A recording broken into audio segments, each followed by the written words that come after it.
Yes, this is Igor Kafetz. Welcome to this training. I'm going to pull up my presentation. You should see a big bus on your screen right now. So in the meantime, please let me know whether or not you can actually see it. I need to check the chat real quick. Let me see if you're there. All right. So we got some we got some old timers in the house, some lifers. I got Ken and David, Kobe, Nergis, Tamaz, Janelle, Andrew, Claude. All right, if you want me to read your name, then the deal is you type in the chat. Okay, so we got Yesenia, Jay, Ishmael, Kieran, Charles, James, Aiden. What's up, Aiden? By the way, Aiden, thank you for the suggestion for the stem cell stuff. I started to take the supplements, so I'll keep you posted how that works. All right, so you can hear me loud and clear, I hope. And therefore, by the way, can you just confirm real quick in the chat if you can see the slide? Can you see a big bus on the slides right now? Okay, you can. Fantastic. All right. So let's go ahead and get started. Those who are late, they missed out. Okay. So back in May 2000, actually May 31st, 2000, a bus rolled into my neighborhood, and this bus was about to change my life forever, because at the time I'm about 11 going on 12. That's actually me with my parents. That's me, my dad, Michael, well, Misha, if you know it's in Russian, my mother Evgenia, and my brother Oleg. And this bus came in to take us to the airport, and we were supposed to go to Israel. Now, I didn't get any upfront notice about this. I was just called in by my mother, and she said, "Hey, come in." And I said, "What's up?" She said, "You gotta, go take a shower, put on your best shirt, and we're leaving." And I'm like, "Where?" "Israel." My entire home was filled with friends and family. So they obviously knew, and I didn't, right? So everyone was in on it, but me. And but I'm a kid, right? I'm going on 12 years old. I'm 11 years old. So as far as I'm concerned, okay, it's a new adventure. We're going. I get on the bus, and that bus actually drove just my family. There was a big bus with a TV, which at the time, back in May '99, that was a huge thing for me. And they also interviewed me on the bus as well as my parents before we took off to Israel. But eventually that night, it was in the middle of the night, I think, that we took off. We went to the airport kind of midday, and then late at night we took off to Israel on the El Al jet, which is an Israeli airline. And we arrived to Israel. Now, immediately upon arrival, my dad decides to skip Hebrew school, because when you come to Israel, you get a 6-month government subsidy, and so you can take some time to learn the language.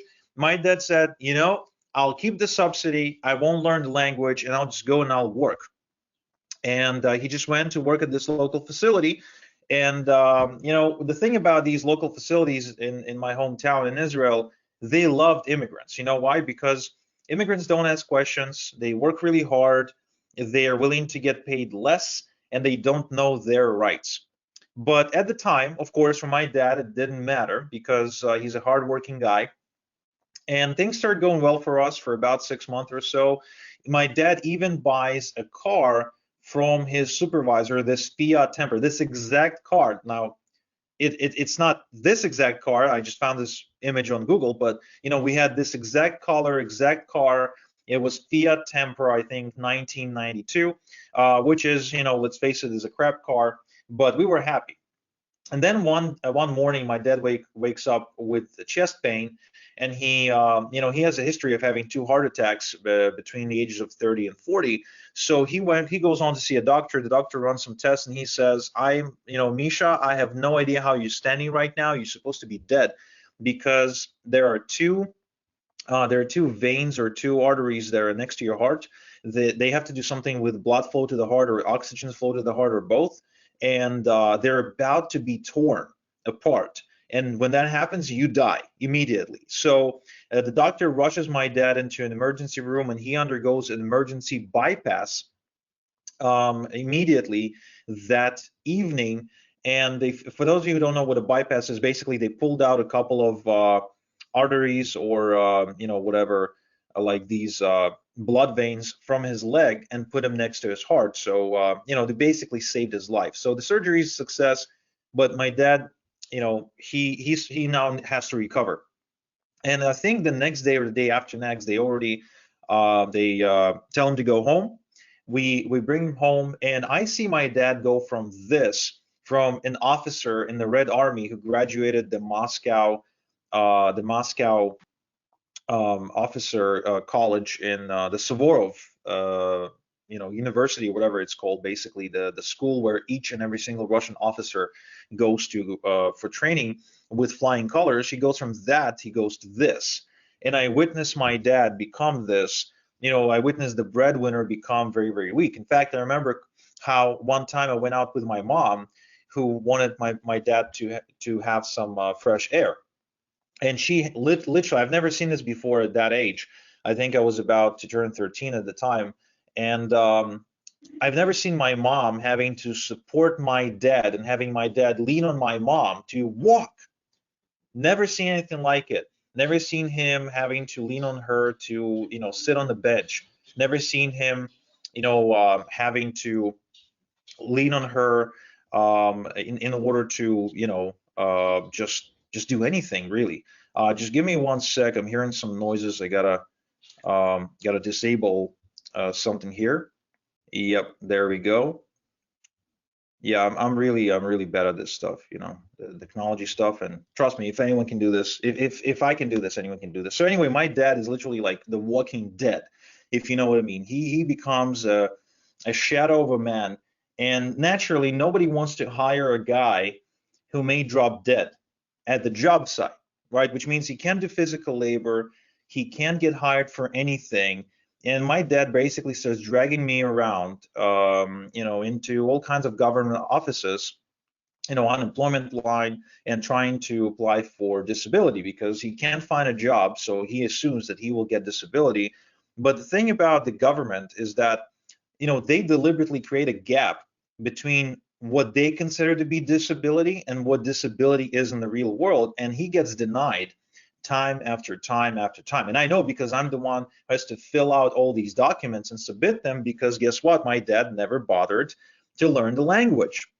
So anytime there's some paperwork to be submitted, I'm the one to submit because I'm the only one in the family who can actually speak Hebrew and write and read Hebrew.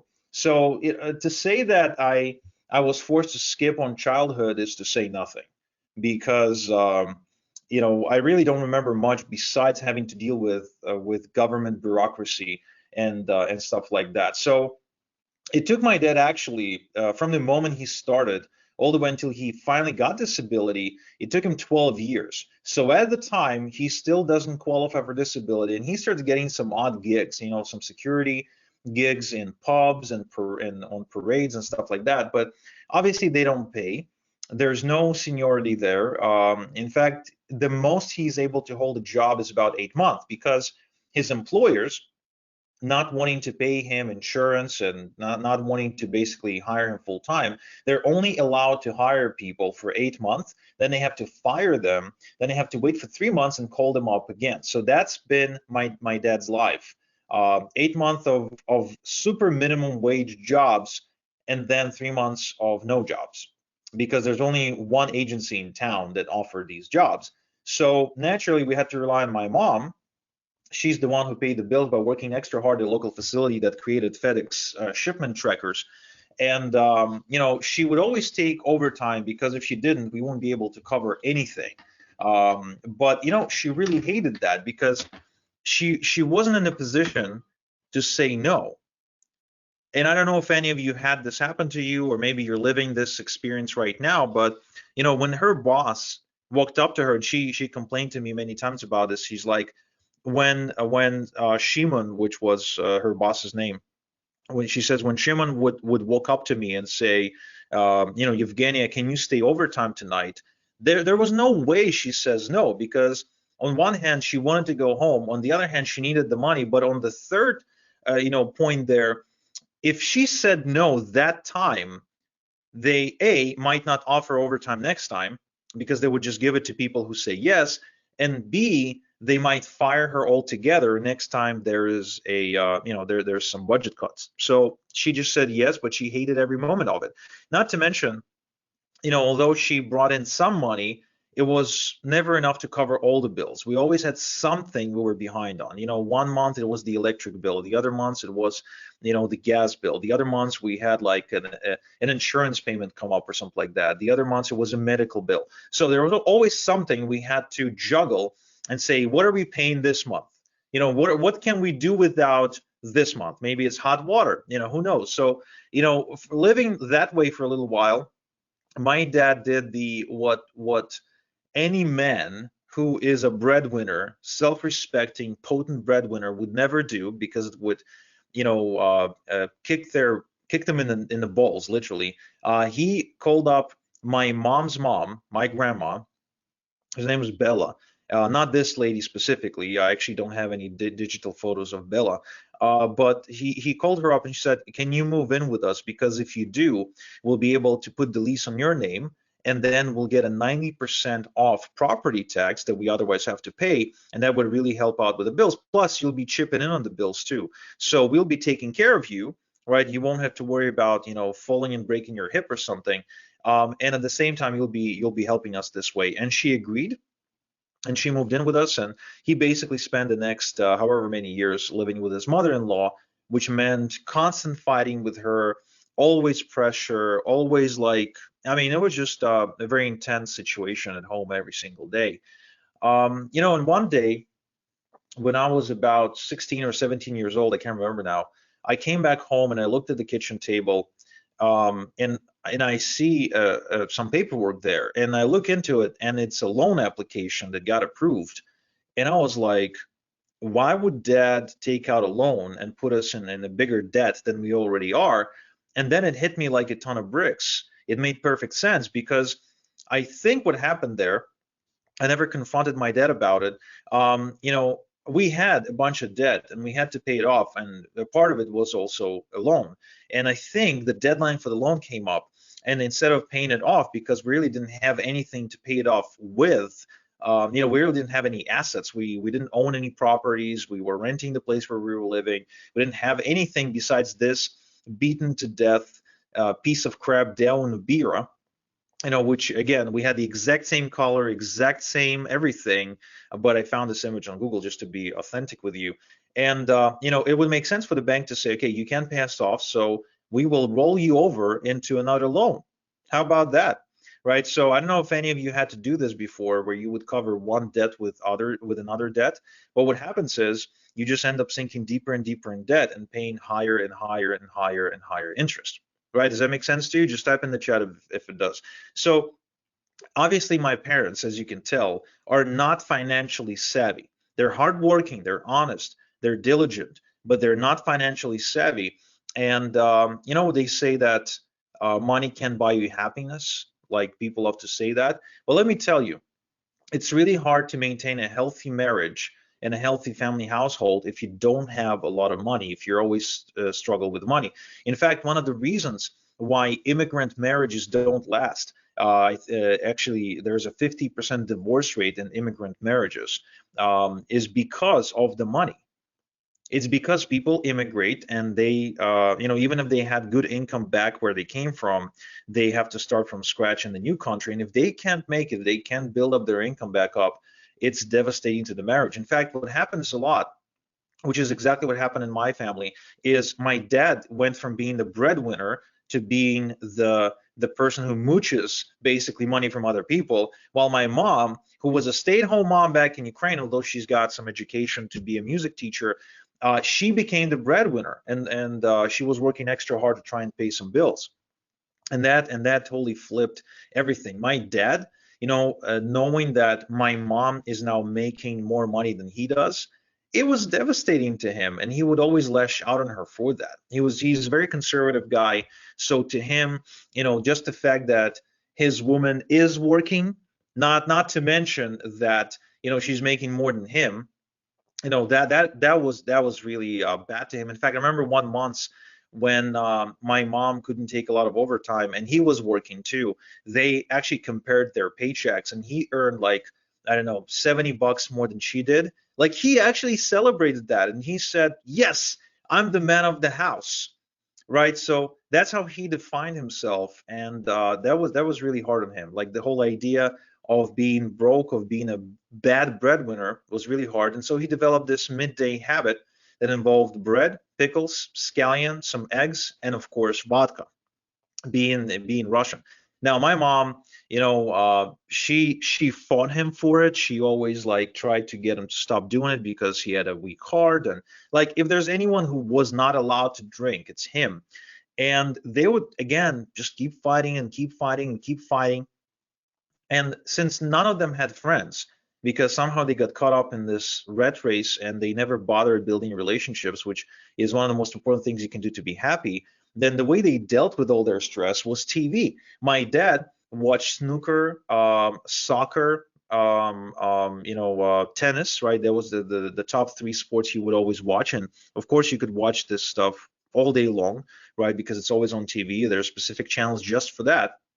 And my mom watched these Russian TV shows where the plot goes something like this. Married couple, husband cheats on wife, wife doesn't know. Eventually, wife finds out, confronts husband, husband hits wife, wife leaves husband, wife finds a new lover. Husband comes back, wife has to choose between new lover and old husband. Wife chooses new lover, happy end, right? So usually in the end of it, they drove away in a Niva or a Lada into the sunset. So anyway, that was the experience there. And I remember one day when my parents, they had another fight, and I was in my room and I pretended not to hear. Usually when that happened, I just kind of put on my headset and try to play Call of Duty or FIFA. Um, but this time I wasn't, wearing my headset, and I was just sitting there in my room listening. I wasn't even playing, like I was just sitting there listening, and I heard a kitchen cabinet slam, and then steps down a hall, and then my dad appears in front of me. He kind of looks at me, he pierces me with his eyes, and he says, "The only reason I'm not divorcing this bitch is you." Now, and then he leaves. I'm like, what the hell just happened? Like, what does he mean by that? Why? And after thinking for a while, I assumed that it was because he wanted me to grow up and be successful, and he believed that a part of it is being married and remaining married to my mom. Of course, that makes me kind of take on this responsibility that it's up to me to save the family, right, financially, because even if they didn't tell me that straight up, they expected that. You know what I mean? So I wonder then, how the hell do I do that? Now, knowing what I know at the time, my mom is a music teacher, right? So she, I think, worked as a music teacher for only a couple of years, but she was always pro, education, and she did work as a teacher. My dad is an army man, so he's also very disciplined and believes in education too.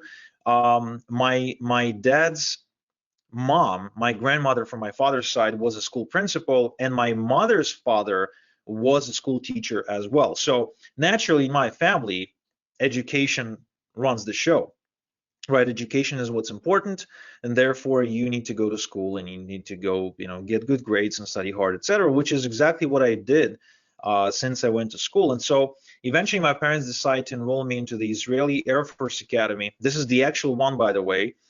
This is the plane statue, an actual plane that they placed in front of the school. The school is right behind the plane, that big building, this big, you know, thing there. So I go there and I do my best to learn. I'm wearing, military uniform and everything, but I'm bored out of my mind. I mean, I do my best as far as education is concerned. I get good grades, but I'm bored and I don't want to be there and I don't enjoy it.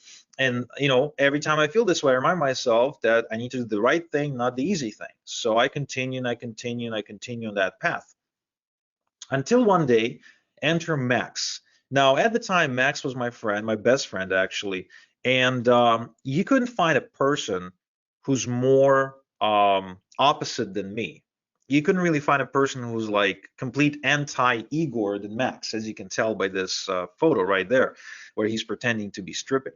Now, we did have a lot of things in common. One of the things that we had in common was soccer, but we cheered for rival teams. I cheer for Manchester United. He cheers for Juventus. They're in different leagues, but usually, they're not allies or anything like that. And I complained to Max one day how hard I was studying for this aerodynamics test and how I'm afraid I'm going to fail. To which he said, "Why are you working so hard, man? Like, what are you worried about? Like, what are you thinking? Why are you so intense?" And I said, "Well, because I want to, be rich. I'm studying hard so I can be rich." To which, of course, Max says, "Yeah, but being rich has nothing to do with studying hard." I say, "Why should I even listen to you? What do you mean? Like you're like a loser. You never achieve anything. Your grades are crap. Like, why would I even listen to you?" He said, "Well, I don't achieve anything because it's my personal preference." That was his excuse. But there's this guy, Robert Kiyosaki, who wrote this book called Rich Dad Poor Dad, and in the book he explains that the richest people today are not the most educated ones. In fact, how most of these people don't even have any formal education. And the idea was so ludicrous, so shocking to me. It was like somebody, really just poured an ice cold bucket of water over me, and I really couldn't believe it. So I followed Max home that evening, and I grabbed the book, and I just read it in one sitting. Just sat down and read it. And that book did one really important thing for me. It took me from thinking, "Oh, I will never be rich. I'm probably going to be just mediocre. I'm probably going to just try and get a good job. I could never really be truly rich, driving a Ferrari rich," to make me think, how can I be rich? And I'm sure this is a transformation that some of you may have went through yourself too, because if you think about it, you really have to believe you can be rich if you are to even pursue an idea of an online business. Does that make sense to you guys? You know what I mean? And what I'm talking about? Give me a quick yes in the chat so I know you're still, didn't fall asleep or something. Yeah, absolutely. Okay, cool. Thank you. So let me just trying to organize some things on my screen here. Yeah, I'm really having some trouble today. Okay, so it makes me wonder, how do I go, and get rich? And so the book says, if you don't have a business plan, a business idea, or business capital, the one thing you should do is do what? Anyone who read the book, you can type it in the chat. The one thing you could do is you can try MLM. You can try network marketing, because that's where you're going to learn the skills. That's where you're going to learn the craft of marketing, the selling, the grit, the personal development principles, and so on and so forth. And I'm an action taker. Like the one quality you will probably, if you ask my friends and if you ask my clients, my associates, what is like the number one quality that stands out with Igor, is what I've always had is I've always been decisive. So if I made a decision, I could commit to that decision very quickly. And I enrolled into an MLM company called Global Domains International. It's recommended to me as a very cheap MLM, and it's really cheap. It's only $10 per month. And basically, the idea is very simple. You bring 5 people. You probably heard it before. You bring 5 people, and then bring 5 people each. And if that happens, you will start making $3,125, dollars per month or something like that. Now, to me at the time, still going to school, so $3,125 per month is crazy good money. Like, this is rock star money for me. So I'm like all in.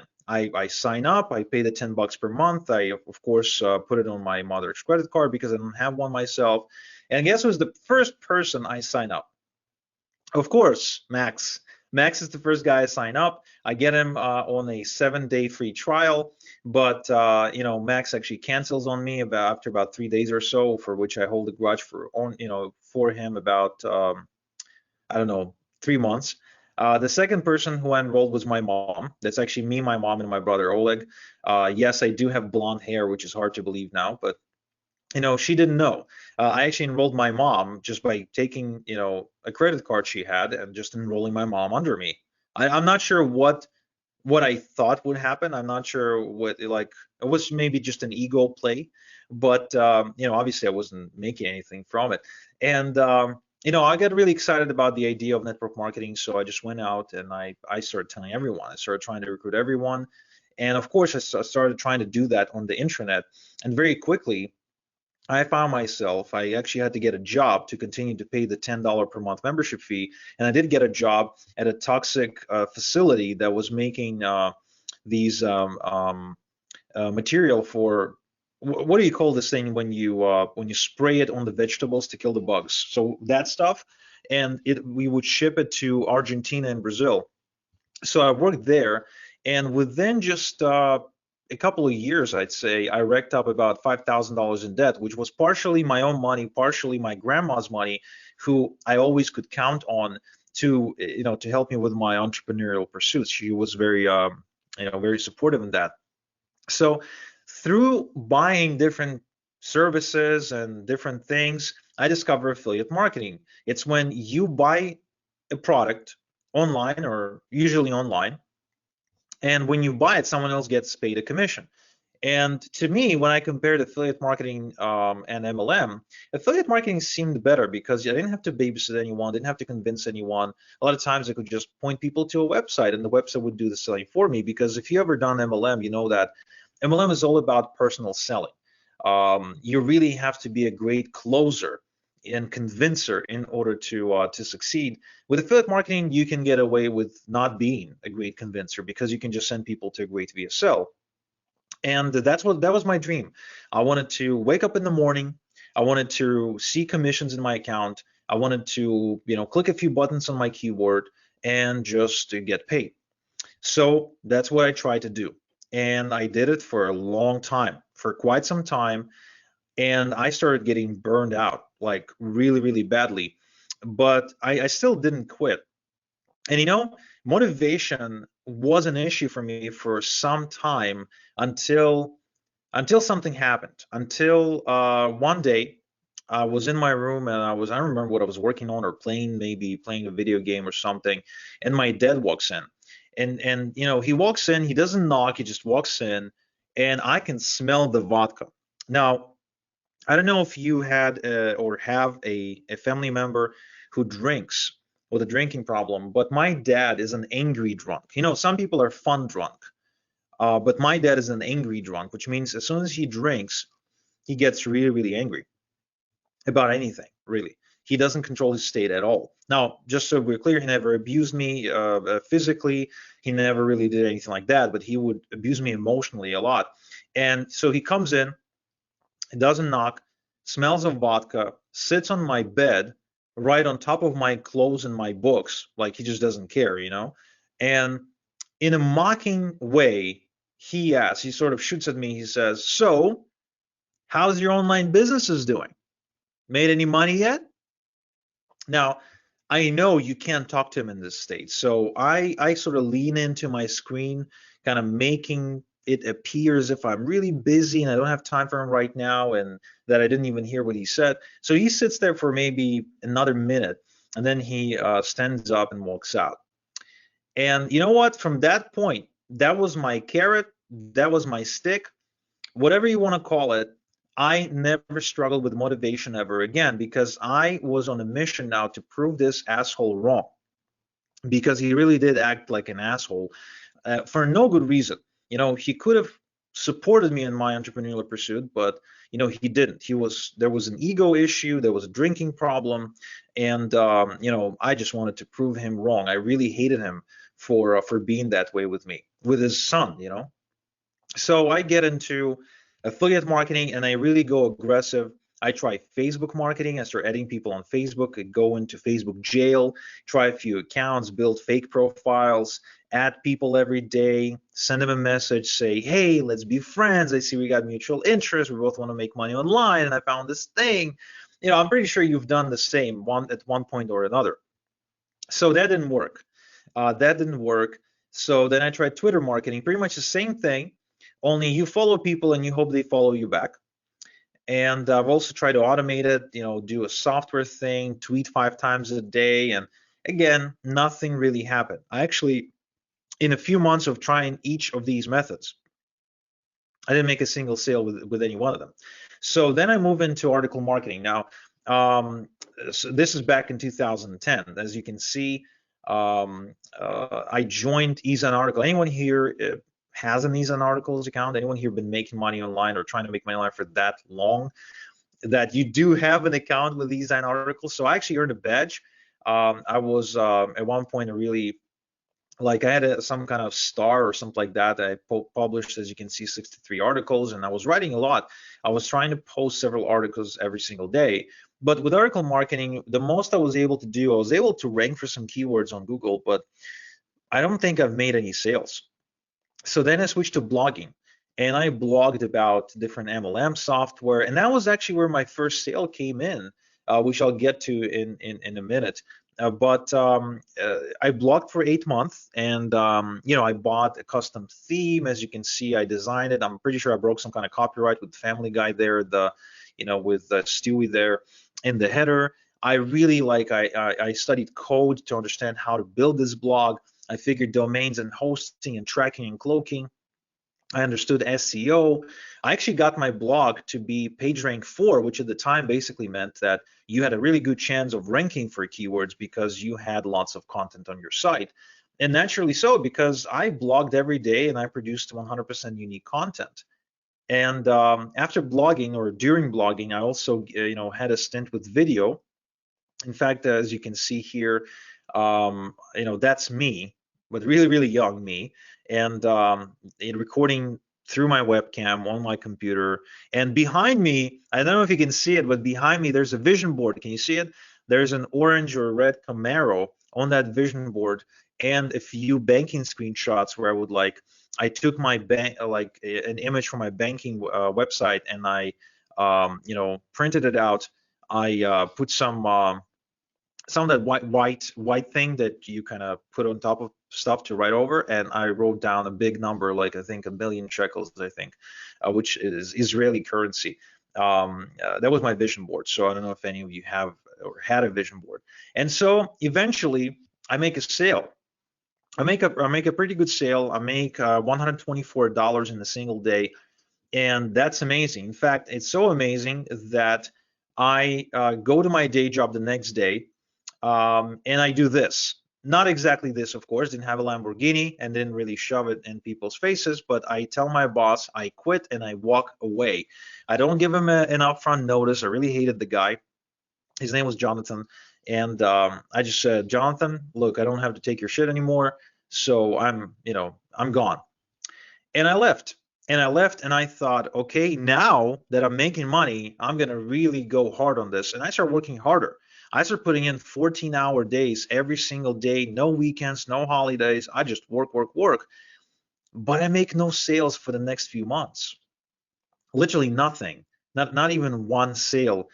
And like a boomerang, like an embarrassed boomerang, I go back to Jonathan to beg for my job back because I have to, chip in on the bills at home and everything. So it was really embarrassing. But once you go through something this embarrassing, it makes you change things. It makes you, obviously, it could make you quit, which at the time for me, not an option, because all the other alternatives that I've had in my life just didn't seem as good as making money from home. Plus, I had to prove my dad wrong. So I tried to do something different. But how do you decide what that thing is? And what I decided to do is, at the time I came across, already, like, I was aware of it, but it sort of came across my desk again, this book, Magnetic Sponsoring. Now, do any of you know what this book is? Just type in the chat if you're familiar with it. Let me see. Okay, we got a few people. Okay, some people don't. Oh yeah, we got people who actually bought it. Okay, perfect. So, but those of you who don't know what the book is, it's basically a book for network marketers that teaches you how to start attracting people to you by showing you some proper marketing techniques, including how to build a list, which was really the biggest thing, because the author of this book, a guy by the name of Mike Dillard, who later sold this book to Tim Airway, his business partner, And he says that one of the most important things you can do to make money online is to build a large email list. If you build a list, the problem of lack of sales disappears once and for all. You can produce cash flow on demand, and ultimately anything you do now and into the future becomes an instant and guaranteed success. So that kind of puts me on the right track there, and I started noticing this everywhere. In fact, Neil Patel, you probably know of Neil Patel, says the same thing. Somebody asked him, what should I do? And he says, build a solid list. And here's another survey that found out that over 50% of people who have a list actually made 5,000 or more online. Now, at the time, I haven't made that much, but I spend that much. So I'm like, wow, there's got to be something to it. And then I look into my inbox and look at that. I mean, my inbox is exploding with email promotions, right? Because anytime there's a product launch or anything, everyone's mailing, and then they brag about how they land on leaderboards and yada, yada, yada. So I'm not dumb, right? I'm paying attention. So I'm okay. I'm getting on GetResponse and starting to build my first list, but it's growing really, really, really slow. In fact, at the time, I think I built a list of like 800 or so people in like maybe 6 months or so, which was really, really slow. And I'm trying to use some paid techniques, some free techniques, but I'm realizing that free techniques actually don't work. So I'm doing more paid, losing money as I'm building the list. Really painful, but I have a job, so I just put as much money back into my business as I can. I'm not worried about profits. I'm like, I'll profit when this thing starts working. I know I will. I had that certainty. I had this really concrete belief that sooner or later my business would start producing so much profit that it will pay for itself many times over. And so at one point, I get on the Warrior Forum. The Warrior Forum is like this big forum, big community of people wanting to make money online. And in the Warrior Forum, there's a thing that's called the War Room. It's a place where members come in. They have to pay $20 to be a member, and they share information for free. And so this guy, Matt Wolf, posts, okay, and that's like back 2009, 2010. He posts this report that says how I built my list from 0 to 1,000 in 6 weeks, which for me is amazing, because remember, I built like what 800 or 500 lists in like 6 months, which is crazy slow. So at the time, I'm focused on one thing: how do I get traffic? So I open up the report, and on day 7, it's actually, the report is still available out there online. I downloaded it, as I was getting ready for this webinar to show you guys. Day 10 is ad swaps. I have no idea what ad swaps are, but in the chapter, he explains that ad swaps is when two people who have an email list can run a promotion to each other's list, promoting each other. I was like, wow, that's brilliant. So how do you get ad swap partners? Well, in that same report, he says there are secret Skype chat rooms, and he says if you send him a Skype message, he will add you to one of these chat rooms. That would fit a maximum of 300 people, but most of them had maybe 30 to 50 people in them. And so I message him, he adds me, and I realized very, very quickly that I'm a really small fish in this pond. In fact, most people in those groups had lists of 10,000, 20,000, 30, 50,000. One guy had a list of 330,000 people, and I couldn't possibly swap with them. So I come up with the next best idea, and that is, I guess I'll just have to buy their traffic. I said, I started approaching them, and I started asking, can I pay you for the promotion? What would you charge me? And at first I thought I'll be paying just for promotion in general, but they very quickly started telling me, okay, well, I deliver about 500 clicks per swap. So if you pay me, 20 cents per click, I'll drop an email, because for them it was an easy way to make money up front. So I would just send them the money, and the most amazing thing happened. This is actual screenshot, as you can see by the low quality of it and by the tasteless design elements. That's an actual screenshot I've documented when I was building my list. So I started adding a lot of people to my email list every day. In fact, in one day, I would sometimes add more people than I would add in a month before, which was very exciting, very exciting. And I also started making money because these people had great lists.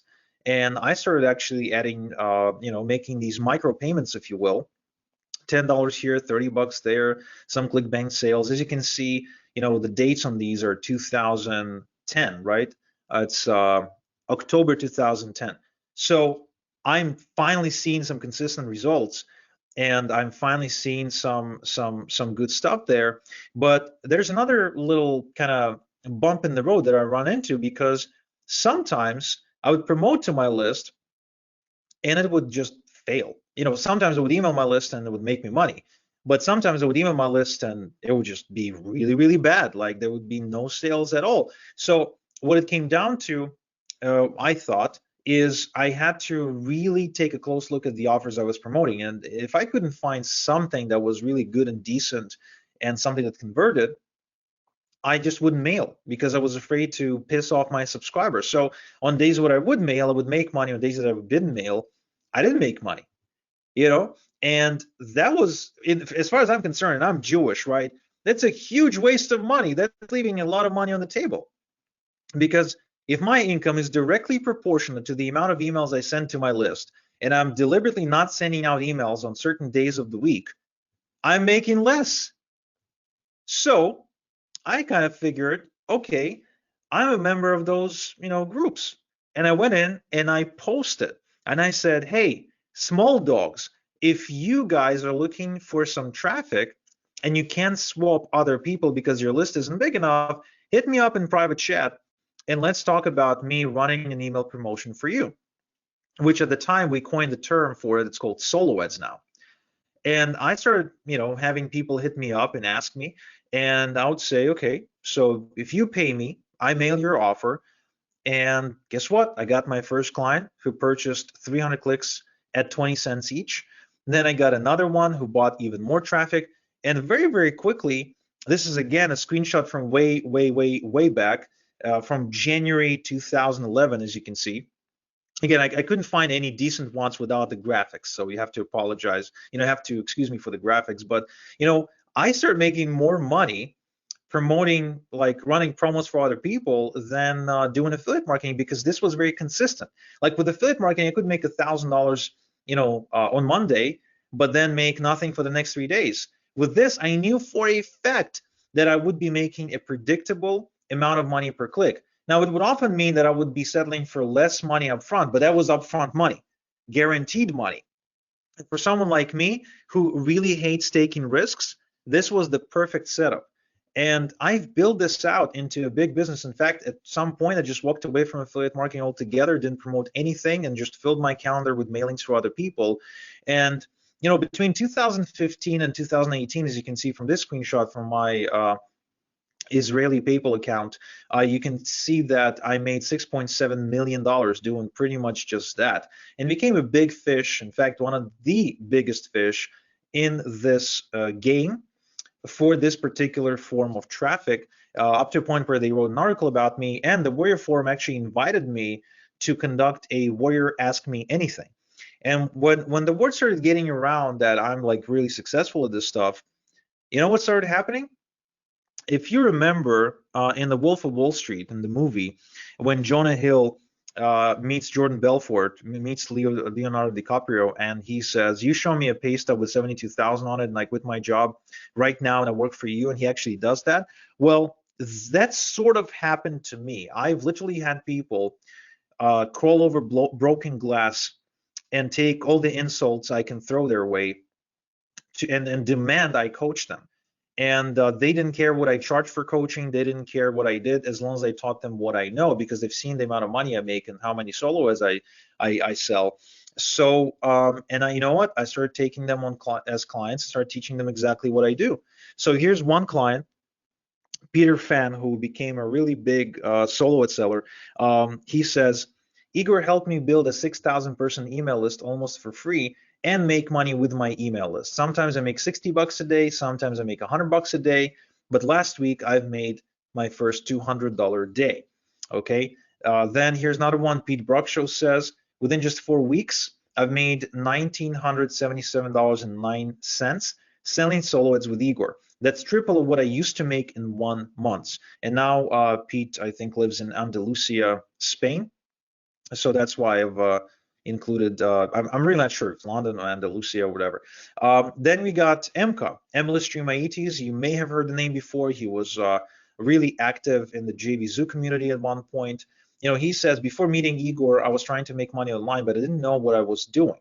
I was jumping from one method to the next and making a few $100s here and there. Following Igor's coaching, I quickly ramped up my income to $10,000 per month and then $20,000 per month. And now I'm making $30,000 every single month. He actually built an extremely big business. And people literally started lining up to me of all shapes and sizes. Something that I didn't really kind of think through because I thought everyone was kind of like me, young guy, right?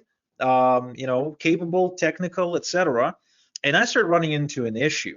For example, I had a client, JP Bailey from Sacramento, California. She's a psychologist, and she wanted to build an online business. She was very easily frustrated by the technical stuff. I'm not sure if you can relate to that or not, but she was like, at the time, I think she was what, probably over 50, and she couldn't handle the tech stuff. Then I had a client, Louis Martel from Quebec, Canada, who's owned he may still own it, owned a Fresno's franchise. He was a really busy business owner, and English was not his first language, which means if I asked him to write some copy or emails, guess what? The guy couldn't do it. His English was just really broken. Then we had someone like Chrissy Darrington, who was on Social Security more months in a year than not. Had her husband who was just about to be fired at the time, although she didn't know that. And she was also very easily overwhelmed, and she was prone to depression. And Matthew, for example, Matthew from London, we're at the point in time when the world is recovering from the 2009 market crash. Remember that? So people are still trying to pay off some debt. They got upside down real estate properties, and Matthew used to be involved in real estate, and he basically was getting crushed by debt, and he couldn't figure out what to do. And at the time, so he needed obviously to succeed really fast. Now, at the time, the cornerstone of what I was showing them was to, of course, build a list, because the list was the key to everything. And besides selling the clicks, I also had to show them how to build the list. So in other words, if this was a similar thing to selling shoes, then they had to manufacture the shoes and go sell them. Make sense? So this is where things got really difficult for me, because what happened there was I started teaching them how to build a funnel and how to drive paid advertising in order to build a list. But the problem is that some of them just could not handle the technical stuff. Just couldn't. Like they saw anything technical, or if I asked them to do anything technical, that's it. That's what they would do. They would just leave. And the other part of the group, sometimes they were in both kind of parts of the group, they were broke. And they said, look, I can scrape together the coaching fee, but if you ask me to invest, $1,000 per month or $2,000 per month on traffic generation, I can't do that. I don't have that sort of disposable income. And, I started sort of getting kind of bumping into this issue every single time I would get on, with a coaching student. Every time the conversation would be the same as me trying to convince them that it's not that difficult and they shouldn't panic, and that yes, they need some money up front, but then once it starts churning over, they'll make their money back, and blah blah blah blah blah blah blah, and tell them the story of how I started with little money, no money, lots of debt, begged my grandma to pay, but it didn't help. It didn't really help, and it was really really frustrating to me because I was making great money. I was making great money both selling silhouettes. At the time, I restarted some marketing for products, but of course, coaching was great too. But it was frustrating as hell because I couldn't produce those success stories I really wanted. And of course, if I couldn't produce success stories, I had to shut down the coaching program, because if it's not producing success stories, it's not doing its job. And I was just kind of seeing people quitting on me, and that was really really bad. So one night, I go to get some gas for my car, and it hits me.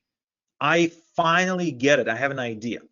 Because look, what do gas stations do? There's somebody who's actually striking the oil, right? Mining for oil or drilling for oil, and they extract the oil. Now the oil is really dirty, right? You have to go in, you have to clean it, and once you go, take it through the cleaning process, this distillation tower, whatever, I can't even pronounce this crap. So you start making other types of fuel. You make the LPG, the gasoline, the jet fuel, the diesel fuel, the blah, blah, blah, blah, blah. Now, once you've done that, you ship the gasoline to the station, to the gas station, and the gas station is then making money. Now, selling solo ads or selling traffic from a list is the exact same thing. Now, my mistake was I was trying to get these people to actually manufacture their own traffic by building the list, building funnels, optimizing, writing emails, and doing all that stuff, right? Instead of allowing them to just skip that and go sell solo ads without having a list. Now, how would they do that? Well, it's easy. They would buy low and they would sell high, right? Because, you know, I don't want to brag, but I know people who sell traffic really low. So I was like, maybe I can just connect them to a Rolodex of people who had traffic already, many of whom at that point were my students, actually, my capable students, the ones who actually built funnels and wrote emails and really kind of took on the game of creating list building machines. And then all I had to do is just show them how to get in front of the hungry market of people who are buying the traffic. And what happened next changed their lives and, of course, my life forever, because JP, who was really struggling with everything technical, says, I bought a lot of products and was really overwhelmed before I found Igor. I went from coach to coach trying out different methods. It cost me a lot of money. What I've experienced with Igor's coaching topped every other coach I worked with. I not only learned what to do, but what not to do, and that saved me a lot of time and money. I'm so grateful I got to start over. My husband still doesn't believe this is working, saying it's all a scam. That's actually after she made money, which is funny because she's been proving him wrong every year since. Then we got someone like Chrissy, like I said, who was really prone to depression and was really struggling financially. She says, I chased internet fads, but things changed so fast online that sometimes I would buy a $500 piece of software, and by the time I figured out how to use it, it was already outdated. I don't have to clean houses for extra money anymore. Working with Igor has been life-changing. Last month, me and my partner Robbie deposited $21,727 into our bank account with our list building business.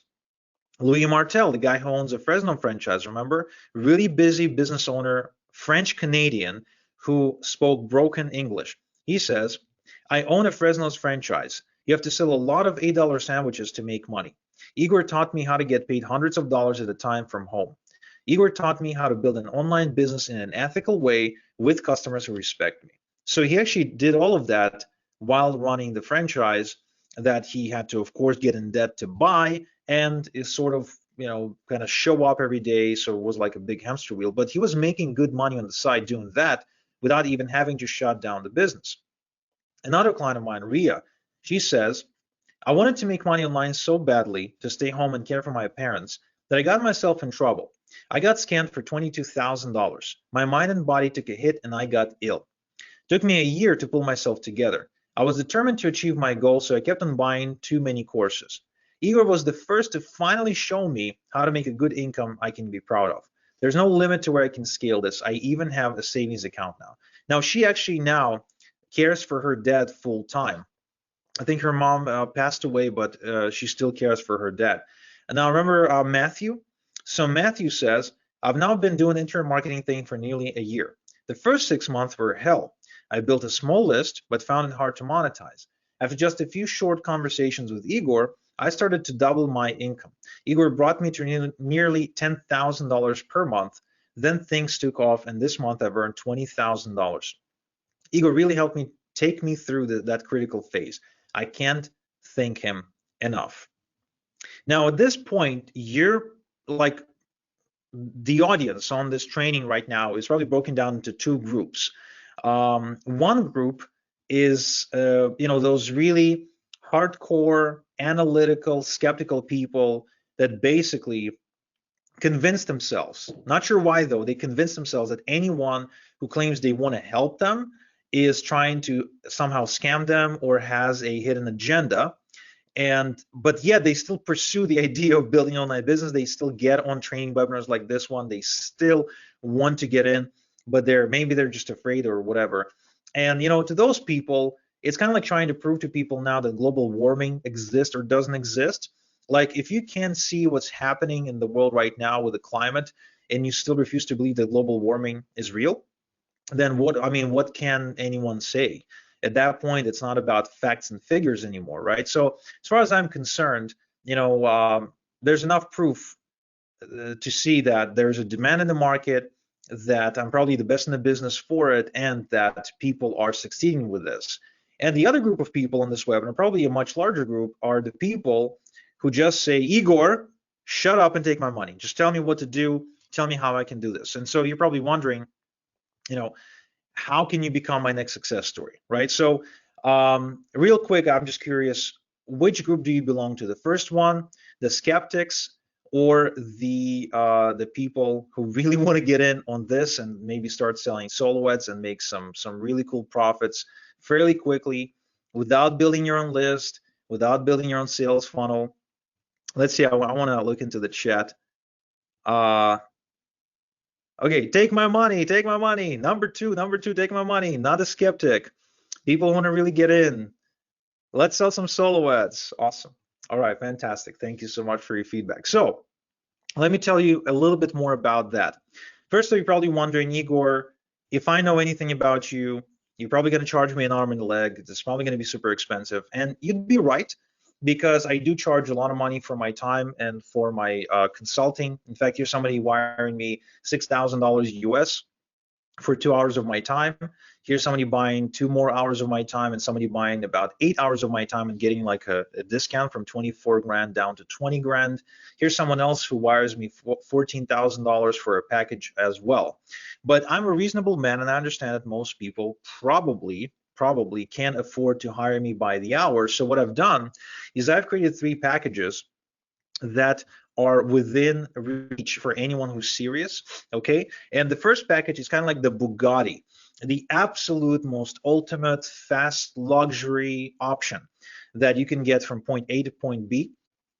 The second option is like a Mercedes, which is within reach for many people who are paying their bills, if you will, and who are, who really want some luxury, who really want some speed, but it's not like as out there as a Bugatti. And the third type of package is for people, kind of like people who want to drive Ford F-50 truck, practical, down to earth, day to day, hardworking, and just want to get stuff done. Okay, so I don't know which option is great for you, and you don't know which option is great for you either, and that's because I don't know you and you don't know me. So because of that, that would require for you to get on the phone either with myself or someone from my team to basically figure this out, to figure out who are you, what are you looking for, how fast you're looking to get there, and whether or not this is a good fit for you, and whether or not you and me are a good fit, because I'm very picky about the people I work with. And this is really important, because sometimes it's not a good fit between a coach, between a mentor and a mentee. It happens. I've refunded people. I've had a guy who paid me $4,000 for 4 hours of my time back in 2014 for some private consulting, and he was a headache. He had a successful business selling DVDs online when SEO was easy. Then he got Google slapped, couldn't recover from it, spent 2 years trying to kind of living off of his savings and trying to figure this out. And he really wanted to consult me one-on-one. And I was like, oh wow, somebody's willing to pay me $1,000 an hour, and I'll take it. After the first hour, I sent him his entire feedback and said, I don't want to work with you anymore, goodbye, because he was such a pain in the ass.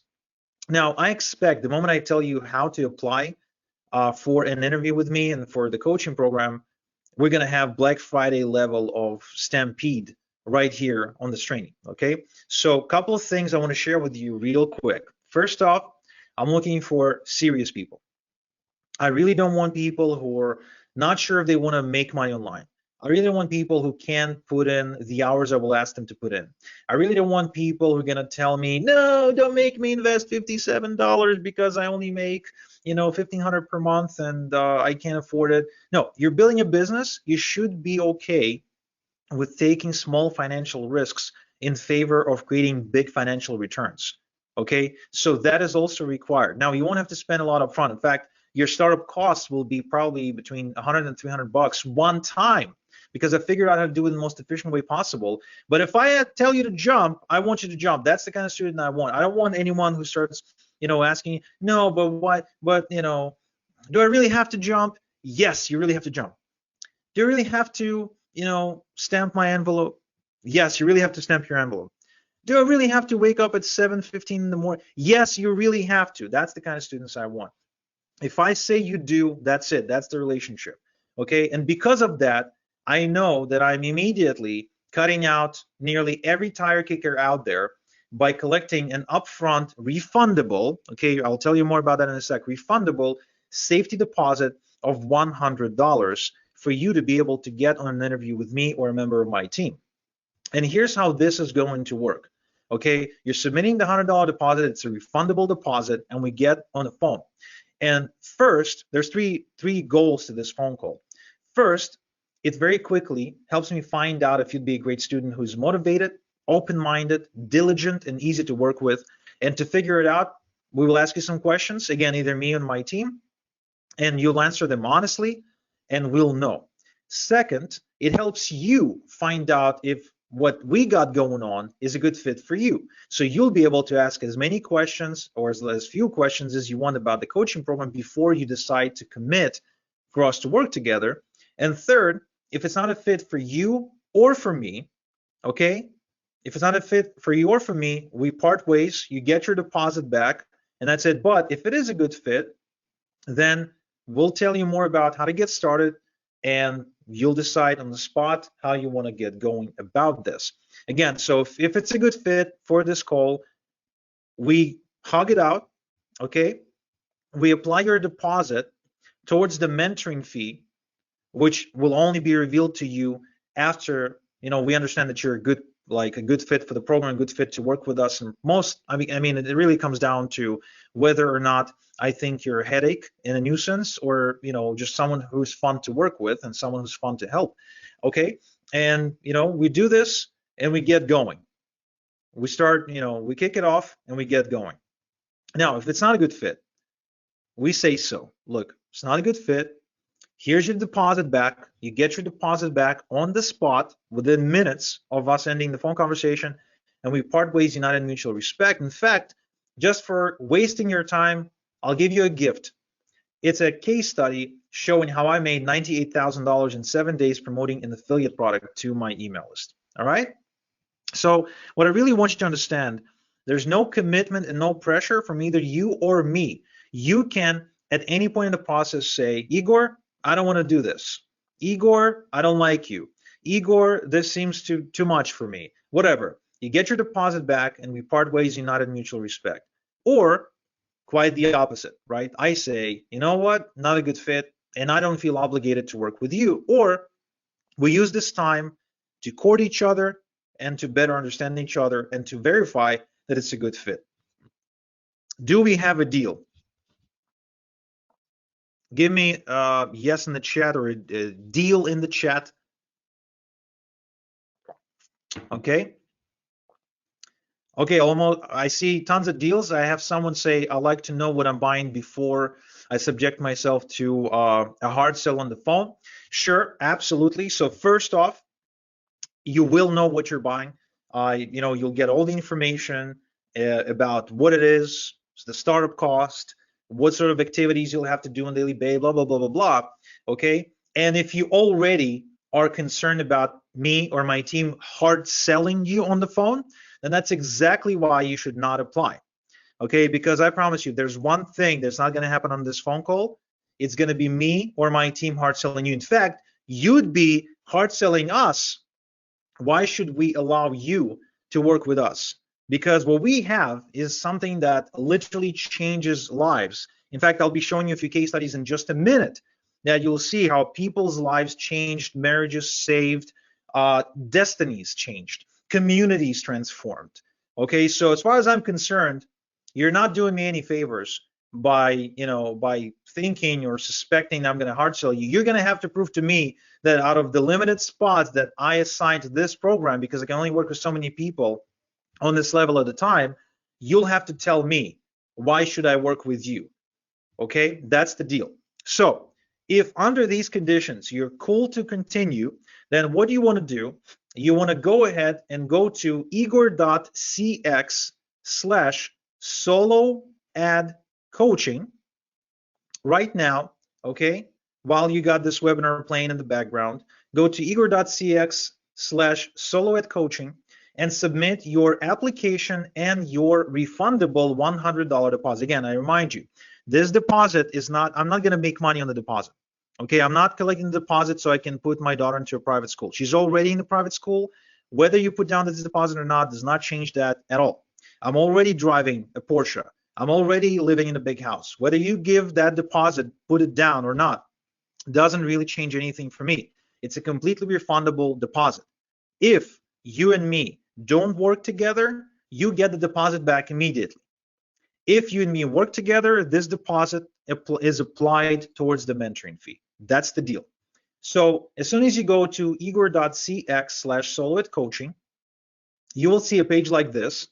Okay, you will first see some terms there that I want you to reiterate, and then you will see a page like this. And let me just verify that my audio and visuals are working because this part is really important. Okay, yep, all good. And you will just answer a few questions. This is not a crazy long application, and I will not make you fill a long application only then to ask you the same questions on the call. This is just some basic information.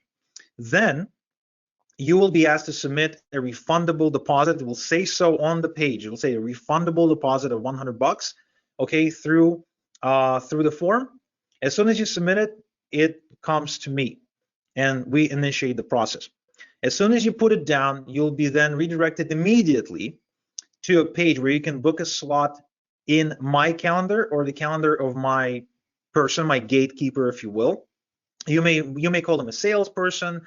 I call them a gatekeeper because their job is to actually prevent bad people from coming in, right? I'm basically, one bad apple spoils the bunch, so we're going to do everything possible to just disqualify as many people as possible. So that's their job. So you'll get an opportunity to book a spot on the calendar. As soon as you do, you'll get a calendar invitation and an email confirmation with a Zoom link. Now, everyone here on the call understands what Zoom is, just so I know, because I'm not sure if too many people are using it right now. Yeah, okay. Perfect. So most people understand Zoom is kind of like Skype video conferencing, but without Skype. Okay, it's just literally a software allows you to video conference with me or anyone else using your phone or using your computer. So you get a Zoom link, and then at the designated time, okay, you will be asked to get on Zoom where you and me or you and my gatekeeper will conduct an interview that will last about between, I don't know, 30 to 45 minutes, upon which we will then know whether we are a good fit. And if we are, you'll get all the information about the program. You'll be able to make a decision, and you'll know what it costs, and you'll be able to ask any questions. There's probably promise there's not going to be any pressure by us, or any hard selling by us or anything like that. If at any point you feel that I or my team are hard selling you in any way, either tell us so we back off, or better yet, say, Igor, you know what? You're not being in sync here. This is not integrity, right? You're not being within integrity with what you said. So give me my deposit back. I would like to end the call. I promise you will not be held back. If you want to end the call, get the deposit back, you can have it back. Now, can this call really be life-changing? I say yes, but I'm biased. Here's a coaching student of mine, Troy Paul, from Rockhampton, Queensland. And he says, I feel like my story is pretty common, but I really wanted others to know that if you let Igor take you under his wing, things change in a big way. I'm a diesel mechanic by trade, so I'm not really smart on the computer or whatever, but I had a desire to quit my job and learn a new skill set. This is where I think I was lacking. I've spent a ton of money on coaching and courses that didn't work, didn't have any support and all that. I was super skeptical of doing it again. When I spoke to Igor, I felt he was genuine and he really wanted to help. When I felt there was a coach and a team behind me, everything changed for me and I started making 5 figures per month. We all know that entrepreneurship has its ups and downs, and sometimes it can be hard. People think it's a one click, but it's not, and I know that now. It's so difficult sometimes to keep pushing forward. Without you and your group to be there to support me, I wouldn't be where I am today. Roy and Julie Derrick from Christchurch, UK say, to be successful in business, you need to move with the times. This means learning at the feet of people who are at the top of their game. Igor is the top traffic guy. We'll learn more 90 minutes with Igor than in the previous 9 years. Igor will teach you everything you need to know. Here's another guy, a very interesting story. This is Tomer. Tomer used to work in IT in New York, but he was bored.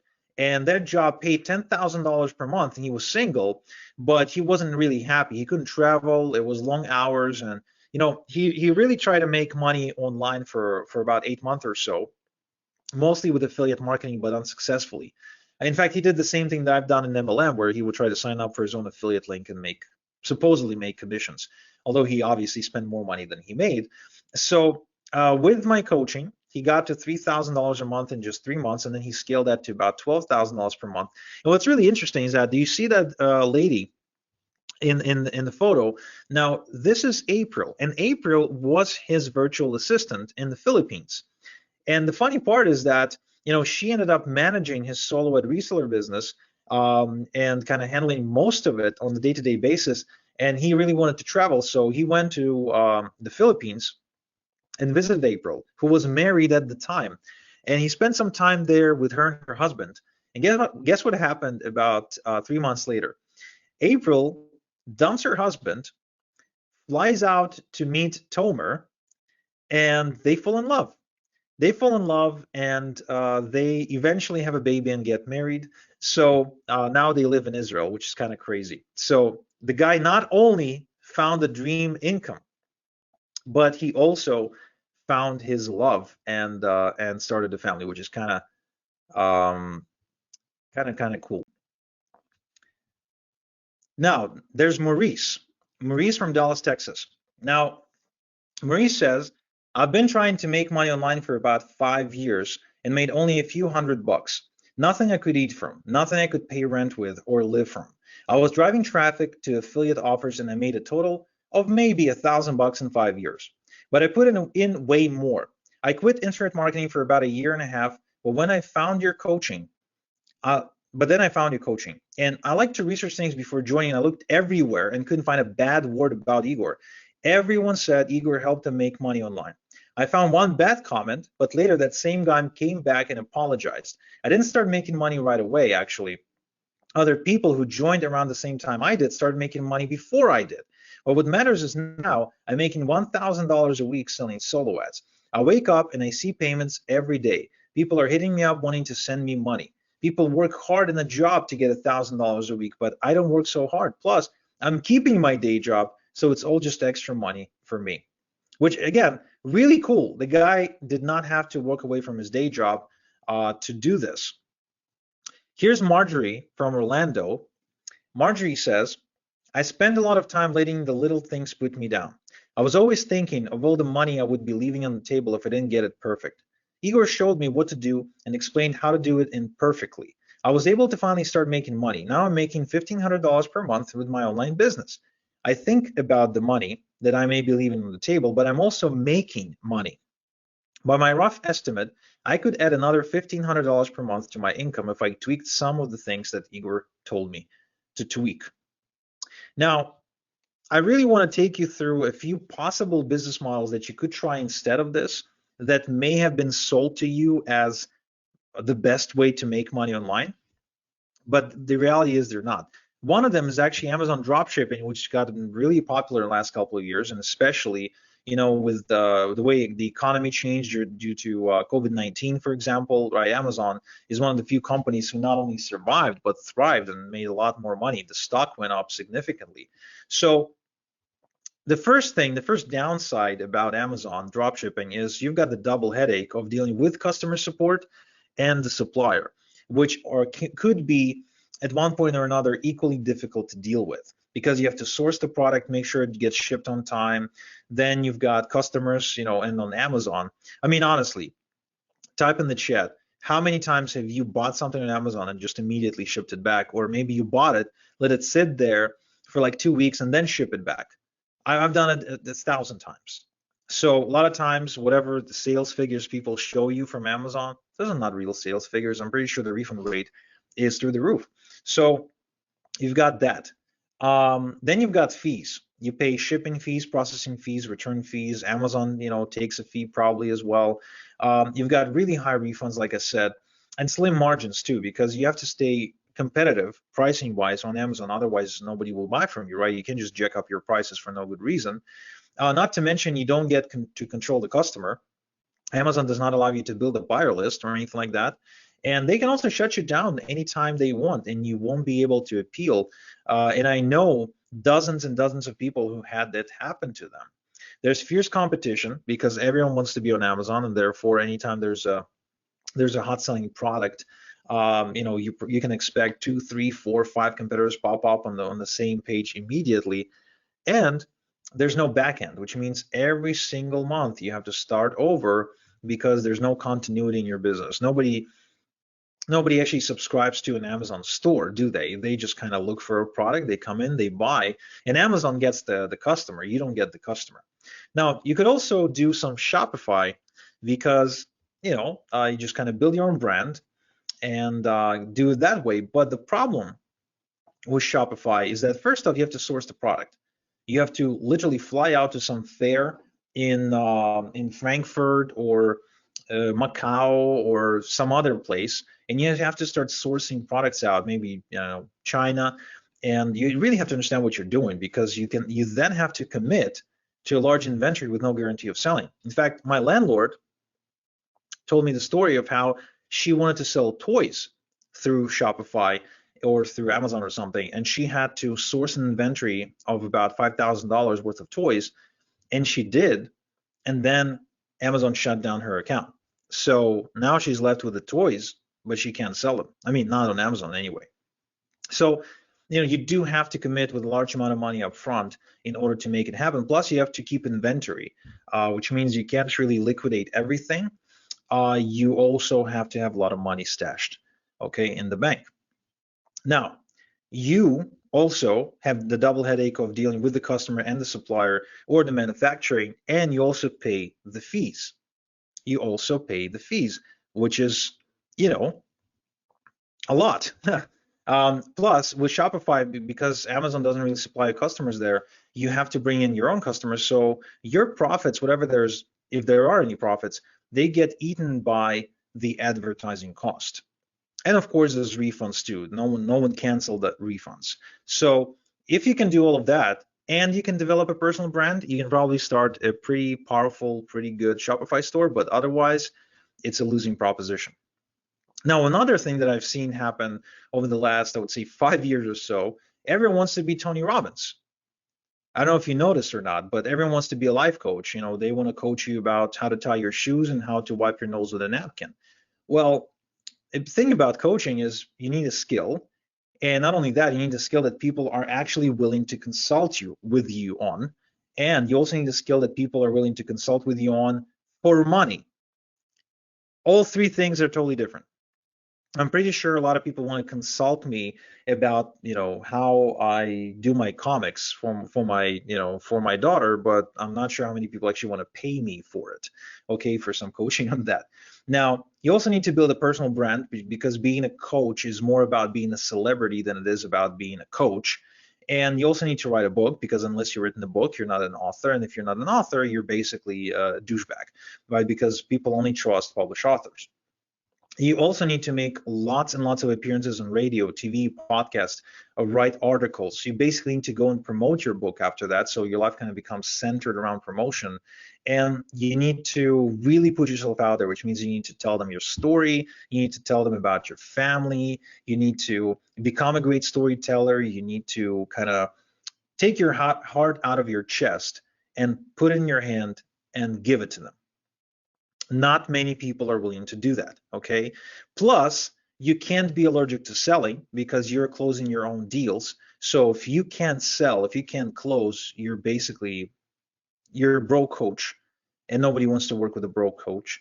And you also need to do webinars like this one, probably, right? You need to get in front of the audience, and you need to be okay with putting your clients in front of your friends and family, in front of your own health, because they will be always demanding your time, and you will always feel obligated to give it to them because they pay you a lot of money. So that's the downside to coaching. Now, how about blogging? Now, I tried blogging, and here's what I can tell you about blogging. First of all, you need to write, which in and of itself is a thing that most people don't like to do, right? Next, you need to be a good writer, because nobody wants to read a bad writing. So there you go. Then you need to be writing about something you're passionate about that other people want to read about. Again, totally different thing besides just writing. I could be writing about, my MacBook and how amazing it is and how I love the keyboard and blah, blah, blah. Will people read it? Probably not. Probably not. So you also need to write every day, which I know most people can't do because they have a life. And you also need to have something interesting to say, like a personality, right?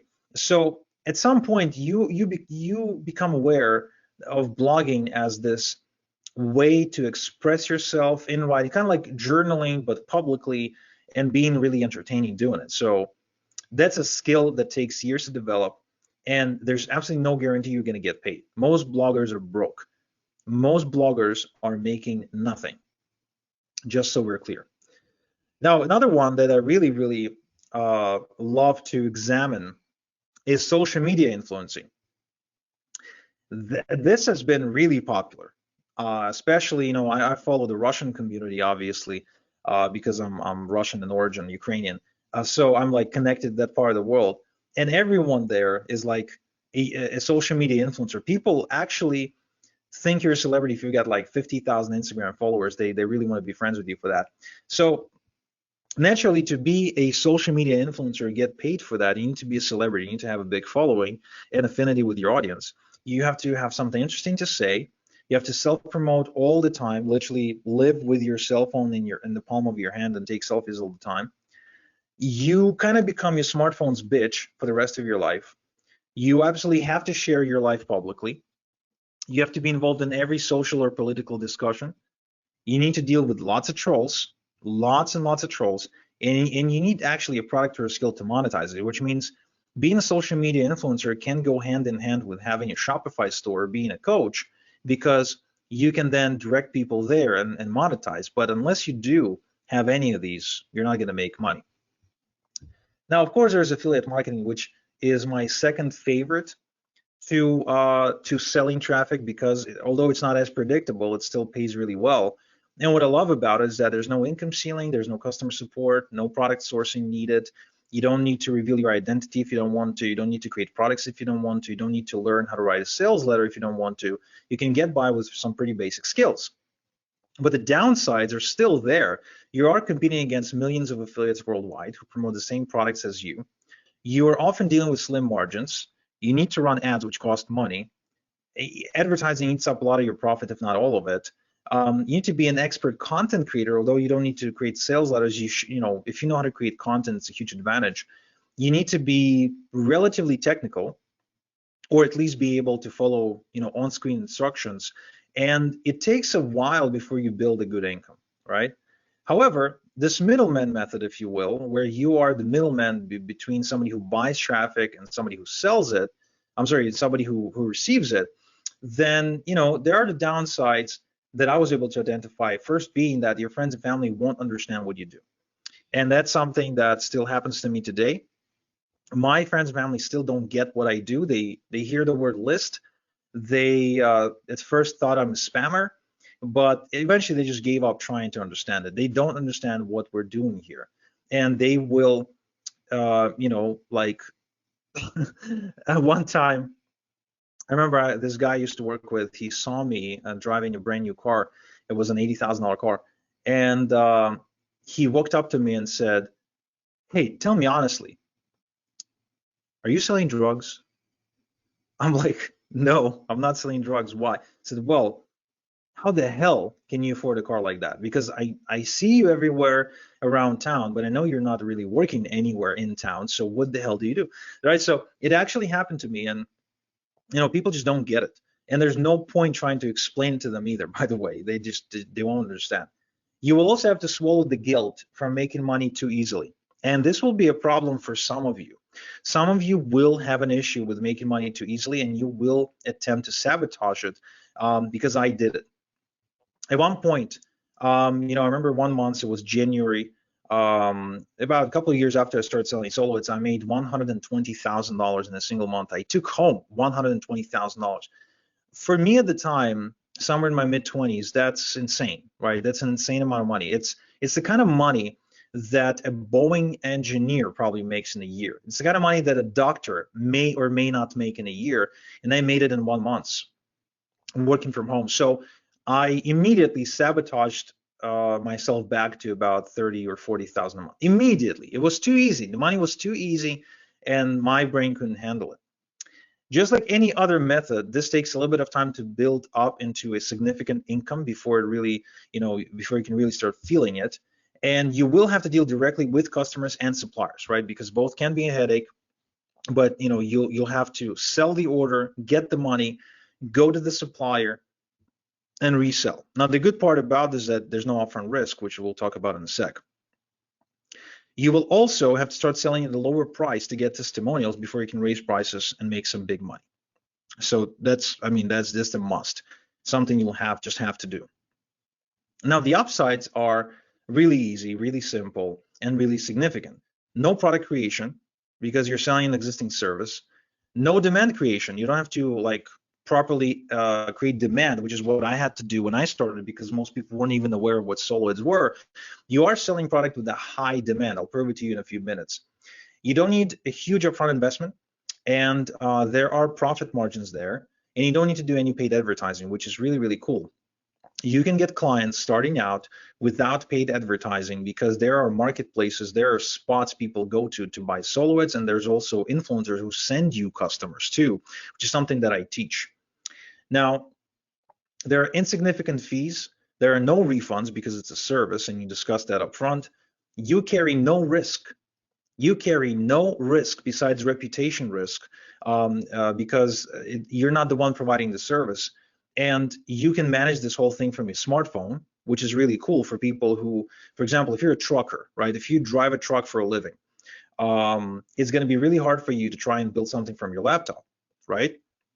But you could manage it from your smartphone. And that's really cool.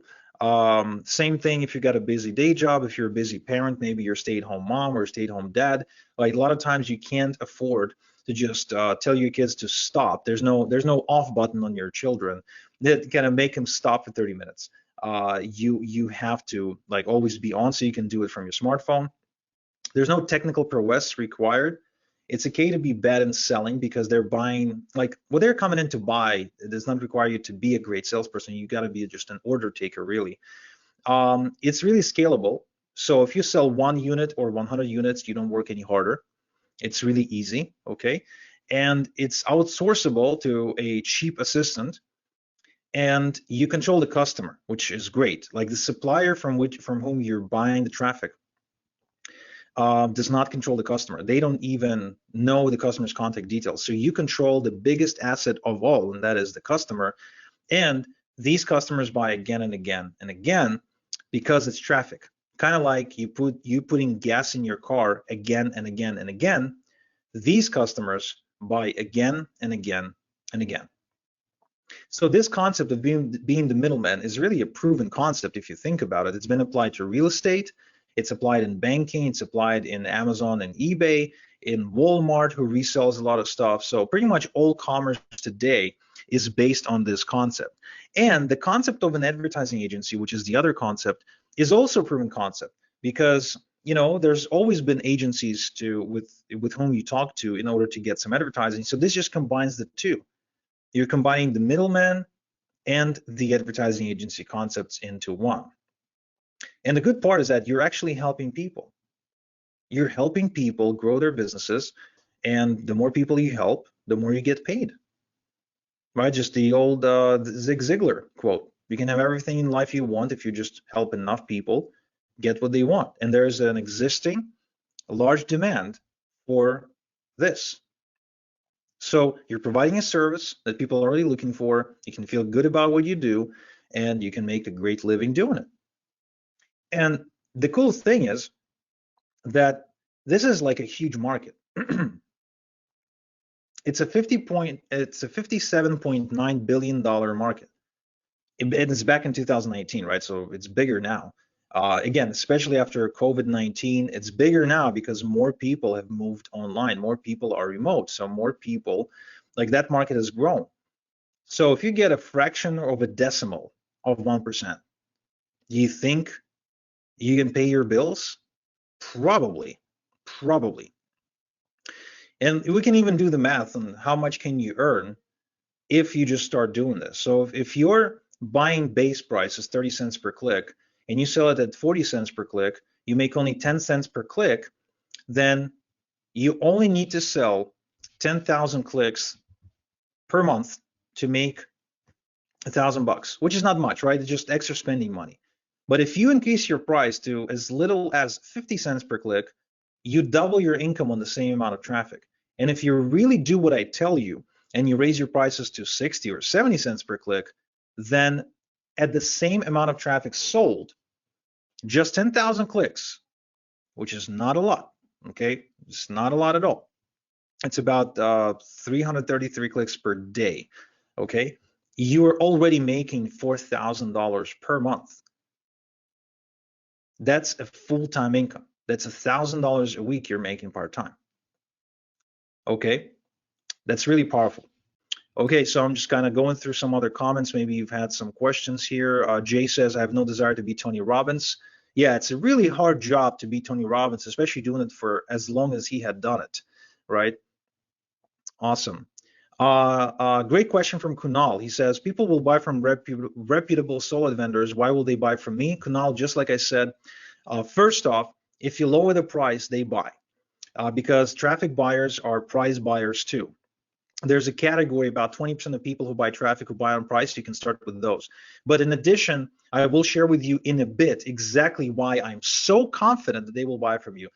Murthy says, I'm just worried worried how much more do I need to come up with for the main program? Murthy, it's a legitimate question. What I suggest is first, let's go through the interview. Okay, if it's a good fit, we'll talk about it. And my experience so far has been that whoever truly wants this, usually we find a way to get them in at the level that is best for them, whatever their situation is. Plus, remember, it's more about resourcefulness than it is about resources. All right, cool. So the other thing I love about this business is that people who buy from you typically come back again and again, even if their results aren't fantastic. So what happened in my solid business is that over time, after maybe like a year or so, I noticed that about half my transactions are with people who are transacting with me like regularly, meaning that there was repeat business again and again and again. So I didn't have to market myself, I guess, as aggressively. Eventually, I just built up a repeat clientele, and I was, if you're the kind of person, I don't know if any of you are like that, but if you're the kind of person who who can have enough, you know what I mean? Like, the kind of people I'm talking about. Some people are ambitious. I'm really ambitious, so I'm like never stopping. But if you're the kind of person who can have enough, then at some point you will simply hit a point where you're like, okay, that's enough for me, and you can just kind of glide from there, if you will. Okay. So my question then is, how many repeat clients do you need to make $500 a week, right? Because for most of you, $500 a week will go a long way. And if you're making, say, if you're selling, I don't know, 500 clicks per order on average, and you're profiting, say, 20 cents per click, that means you're making what? 500 times 20 cents, I think it's what? $200? No, $100. So if you're making $100 per order, you only need 5 orders per week in order to make enough money to get some good spending money or good bill money, or I mean, it may not be life-changing money for you, but it certainly goes a long way. So the upsides of this method, again, additional upsides that I haven't mentioned, are you get paid up front. And if you know anything about business, is cash flow is what? Type in the chat. Yes, cash flow is king. So if you've got cash, you can, we can dance. So, by selling it first and then reselling it, you always have cash. That's really, really powerful. Plus, you can buy, here's a funny part, something that I've done for many, many years now. You know how some credit cards have points, right? So, points you can use to buy flight tickets and hotel stays and rent cars and stuff like that. So, I've actually, for the longest time, I had people pay me for traffic for using PayPal, and I would buy other people's traffic using credit cards with points. And what happened was, simply by reselling my orders, I was able to book free vacations because I accumulated so many points. How cool is that? Right? I mean, that's just kind of flexibility you can expect from this. You also, again, get customers for free. You don't have to start off with any paid advertising. And to be frank with you, I've done a lot of paid advertising for this kind of service, and it's really not that kind of business that requires paid advertising. It's more about being there at the right time than it is, trying to pay your way up, so to speak. Now, the customer pays you first. Again, you buy traffic then and you keep the difference. That's really the model. Not, I'm going to go buy the traffic now, commit to the inventory, put up $5,000, and then I'm going to go try to sell it. Not like that. Total opposite of that. And also, again, direct relationship with the customer gives you a huge benefit of being able to offer them repeat discounts, services, and work with them for a long term. So you build a real business, basically, a real service business. Now I have a question for you. Type in the chat. How do gas stations make a profit? Do you think it's by selling gas? Okay, so let's see what comes in the chat. Okay, you guys are a bunch of smart cookies. Of course, no. They're not making a profit selling the gas. Gas is bait. What they make money on is this, all the sweets and gum and cigarettes and sweet drinks. Okay, that's what they make money on.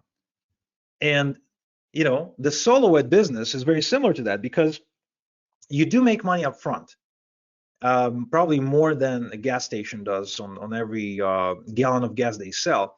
But a buyer is a buyer is a buyer. Somebody who's buying traffic is a very good prospect and a very good customer to have, because they're serious, they're willing to invest in their business, right? They're not tire kickers. They're not tire kickers. So it creates lots and lots and lots of earning opportunities. As you can tell from my Stripe account right there, you'll see that an average spend that the customer made with me was $809. That's pretty cool, right? Here's in 2019, my PayPal shows $1.9 million in sales. Average customer spends $575 with me per transaction. What does that tell you? That tells you these people are great buyers, and if you structure your business correctly, you can go a long way. Here's 2018 screenshot. 1.5 million. So it actually grew year to year. I had more clients the next year than the year before. Between 2015 and 18, $6.7 million in revenue. But I was also able to earn great affiliate commissions because my database was full of people who were investing in themselves. That's exactly what happened to Paul Dunstan, who, besides building a solid reseller business, actually started making big commissions promoting I don't remember what the program was called, but it was some kind of program that paid him high ticket commissions. And he says, thanks to Igor, I'm running my business from my kid's playroom. That's what this business is all about for me. Being able to make money in your spare time at home, rather than doing the daily grind everyone else has to do. I tried to make money online for a couple of years unsuccessfully, and then I came across Igor. I was actually buying a solo-ed from him. See what I mean? Like what I've done with Paul, I converted him from a buyer of my services to somebody who wanted to become a seller of the services. Isn't that cool? Imagine if you could do the same. What if 6, 12, 18 months from now, you're not only selling traffic, but also having people approach you and say, hey, how are you earning money? And you're like, well, I'm selling traffic. Like, can you teach me? And you're like, yeah, sure. Pay me, I don't know, $5,000 for the mentoring, and I'll mentor you for the next year, and I'll teach you. So that's actually not uncommon. People do that all the time. In fact, a lot of my students end up creating their own coaching programs. And so, of course, not Paul though. Paul actually focused on something else. So he says, I was actually buying a solo from him, and he managed to cross-sell me. I was cagey at first because I've tried other coaches and they never found the time to do the coaching. And each webinar was a pitch for something else. And if I emailed them with a question, I was given a toilet plate, maybe a boilerplate response. It seemed to me like a way to get more money out of me rather than help me build a business. This was different with Igor. He really makes the time to help his students. Now, Monica from New Zealand says, she actually is a stay-at-home mom of 2 kids. She says, before finding Igor, I was one of those people who spent thousands of dollars on things that didn't work. 3 months after starting with Igor, I made my first $1,000 month. This is my 5th month, and I made $3,915.24, and I expect my income to keep growing month to month. Nick from Denver says, I haven't had success online for 5 years. That's when I decided to find and stick to a coach to help me be successful. I joined Igor's coaching program. I have to be honest, I struggled to get through the first stage, but I was able to push myself through it. And less than 2 months later, I've had my first $190 day, and shortly after my first $280 day. I was so happy, I was bouncing off the walls. It's been just a few months since I joined, and in the last 5 days alone, I netted $1,000. I've been constantly making $200 a day for the last 5 days. It's only going to get better than that because this business has huge potential. Neil from Tulsa says, it's been 7 days since I launched my solo ads business and I already made $1,550. I got 2 orders going out today, and I'm also working on a 20,000 click order right now. It's all thanks to Igor. I highly recommend working with Igor. His process works. Now, you're probably thinking, okay, Igor, all right, but if everyone's doing it, there's probably not enough money to go around for everyone. So here's a couple of things you should know. First off, the solo ed market has grown over the last few years, and I am one of the people to blame for that because, as you know me, I am a big advocate of solo ads, and I'm pretty active in the market. So if you just Google the term solo ads, what you'll find is even Shopify is advertising for the term. Now, Shopify is one of the largest e-commerce companies in the world. Why would they rank for such a term if it was just a tiny niche market? Well, because it's mainstream now. And there are 1.8 billion results on Google alone. You see companies like GetResponse and Aweber and ClickMeter and a lot of others, they all talk about solo ads now because me and people like me popularized them. Then we also got a ton of Facebook groups, right, where there's like 40,000 members, 20,000 members, that were formed back in 2013, back in 2014, that are full of members who are literally there to do one thing, to buy solo ads. Also, get on YouTube, type in solo ads in YouTube, and you'll find a ton of people who upload videos who receive 12, 15, 60,000 views for the keyword. The Warrior Forum is always a great indication whether something is popular enough or not. So if you search for solo ads in the Warrior Forum, you get 2.2 thousand results. That's a lot for the Warrior Forum. That's about the same amount of results you'll probably find for things like traffic or list building or affiliate marketing. Now, something I really want to address, because this happens to me all the time, is because I am not a native English speaker, although you probably can't tell by how I speak right now, but I started out, I was living in Israel. I'm originally from Ukraine, and English is my 3rd language. Actually, my first one is Russian, my second one is Ukrainian, English is my 3rd, and Hebrew is my 4th. So I speak 4 languages.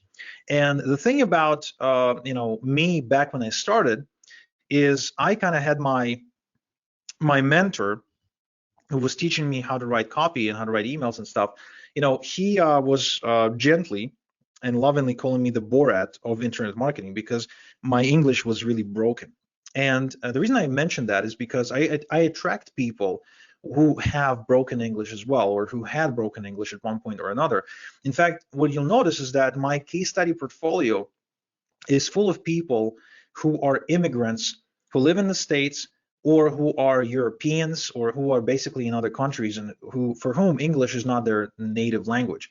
One of them is Moshe Lugassi, who's actually originally from Israel, but he lives in Thailand right now with his wife and kids. And he says, before meeting Igor, I was doing affiliate marketing for 3 years. He actually promoted Mob. And I'm pretty sure that there has to be at least one person on this call who used to be a Mob member. So he used to promote Mob very unsuccessfully. He spent a lot of money on traffic that didn't convert. And yes, he too was a customer. He was a customer who's buying traffic and then realized, hey, let me go talk to Igor. This guy seems to know what he's doing. So he says it was very unstable. I would promote a program and it would stop converting after a short time. Igor took me by the hand and showed me a different formula to make money. This time, I was able to scale up and create a stable business.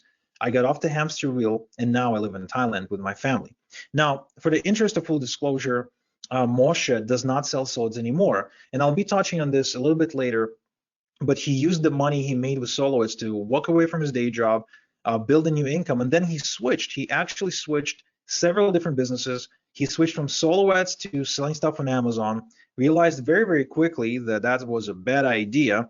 He went back to solo ads, and then from there, he decided to start his own software development company. He's now building Shopify apps, which he, I guess, enjoys more. Now, I don't know if he's like pursuing solo ads reselling full time, but I'm pretty sure that at any point, if he ever needs to, he can come back to it. Liviu from Chisinau, Moldova. Liviu says, I wanted for my kids to have a better childhood than I had. I felt there's plenty of money on the internet, and I could find that piece of cake for me. Again, notice he is not a native English speaker. I did a little blogging, CPA marketing, SEO.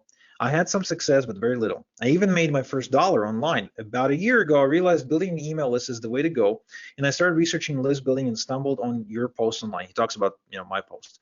I started to follow you, and solo ads were appealing to me. Things truly changed for me when I joined your coaching. My biggest challenge was to take action. In your program, I no longer felt alone, so I started to take action. When I achieved my first $200 day, that was like, whoa.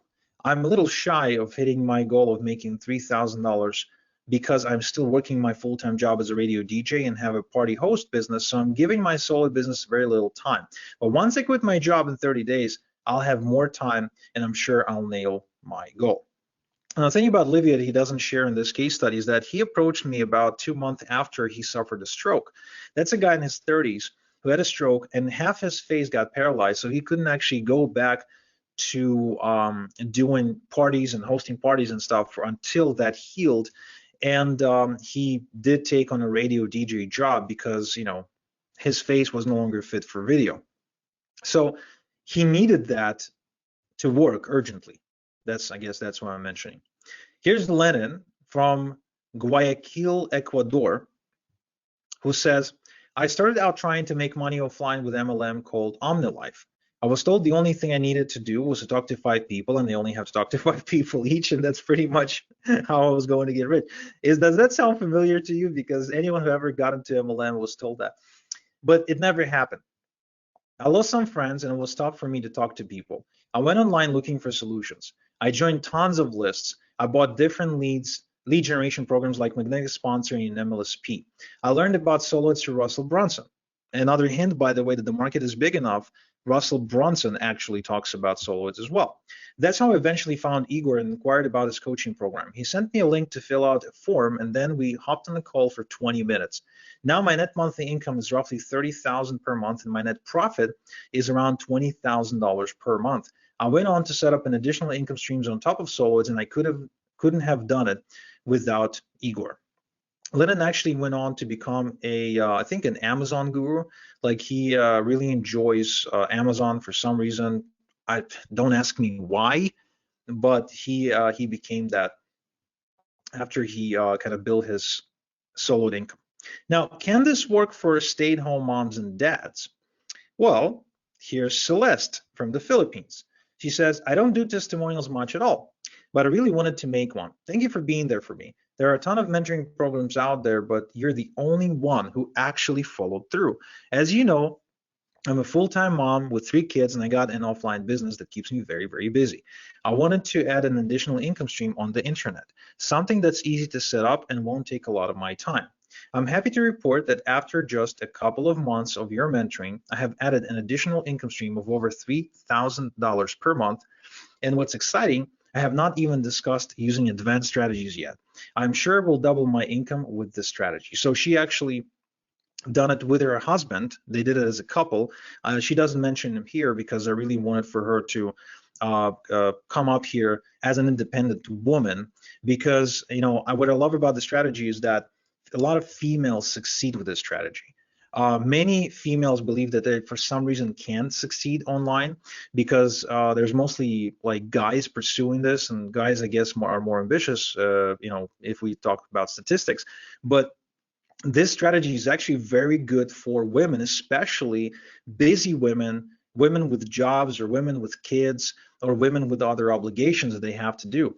So, like, if you are somebody who's always, I guess, giving a big part of yourself to other people, and you have very little time left for yourself, this is actually a really good strategy for you. Here's another client of mine, Andrea from Romania. She says, Igor, I really want to thank you. Just before I joined your mentoring, my employer hadn't paid my salary and I was in trouble. It's really hard to get a high paying job here in Romania. I asked my mother to borrow me the money to start with your program. I'm now making $3,000 per month. This is amazing because the average salary in Romania is only 500. So, Andrea had a huge obstacle in front of her, right? Not only she starts out in a Eastern European country, well, I guess it's on the borderline there, where the economy is crap and people get paid only 500 bucks per month and they are supposed to survive on that. But she also had to pay my mentoring fee, and she also lost her job, and she figured it out. So that's why I'm really confident about you, even if you are in a really difficult situation right now, because I worked with people who had no business becoming successful. They had no business succeeding, and yet they did, because this strategy is it's so good. I mean, it's not going to make you a multimillionaire because when I started using it, I built it into a big business with development, with like huge customer support team, so it became a monster. But for people who just want to do some reselling on the side, this is a great way to make that extra income, get to that 3K per month level. They get to that maybe 5K per month level. Some make it, to 20K, but you really have to be ambitious to get there, right? But if your like dream income is somewhere between 3 and 5 or 3 and 7, this is ideal. This is where you can really, go for it. Now here's Laura. Now Laura does not have any photos online at all. And Laura, actually, the reason she doesn't is to give you a kind of like a background on her, is I spoke to her when her husband was at work, because her husband, very conservative guy, does not want Laura to work. Her husband actually like forbid her to go get a job. Like, he insisted she stay home. I don't think they had kids. She may have had kids, but I don't think so. And he was like very strict about that. So, but she still wanted to help with the bills. She still wanted to have some extra spending money. And this is what she this is what she told me. She said, you actually got me in trouble with my husband, Igor. I didn't tell him I joined your coaching program because he didn't want me to work, but I really wanted to help him because he works so hard. I've now been making decent money for some time, and I told him about it. He got upset with me because we now have to pay taxes on what I earn. As a housewife, I never thought I'd have to be dealing with taxes. I get payments daily, and it's all thanks to your coaching. So, she now has to deal with a different, I would say, quote unquote, problem, but I think it's a good problem to deal with. Like if I'm her. Now let me review the chat again real quick. For some reason I can't do it when I'm in full screen mode. Let me see if you guys had any other questions. And if you do have a question, right now is the time to actually ask it, because I'm actually looking at the chat. Okay. So Nergis is asking, I'm going through a 301k challenge. Should I complete that before jumping? So Nergis, here's the thinking you need to do. You can either complete 301k and then, if the enrollment is still open, try to get in, or maybe kind of save the link or not, I don't know. Or you can use this as a way to build your seed money necessary for 301k. So that's really a concern for you to make. If you're uncertain, if you're on the fence, then you know what? Put down the deposit while you're still here. Let's talk about it. If you decide that you want to wait, fine. At least you put down the deposit. You said I'm an action taker, and then we can figure something out, right? At the very least, you just walk away, you lose nothing, get your deposit back. I mean, it's as simple as that. So you really got nothing to lose, okay? Okay, so good question. Can we sell in all niches? I will actually teach you how to get started with a make money niche. And again, I'll explain to you in a minute why. And then you can choose to expand, okay? Again, if I missed your question, just type it again in the chat, okay? Okay, let's see. David's asking a great question. What else can you sell in addition to solids? I'll tell you more about that. Ask me during the interview. I'll tell you more about that. Okay.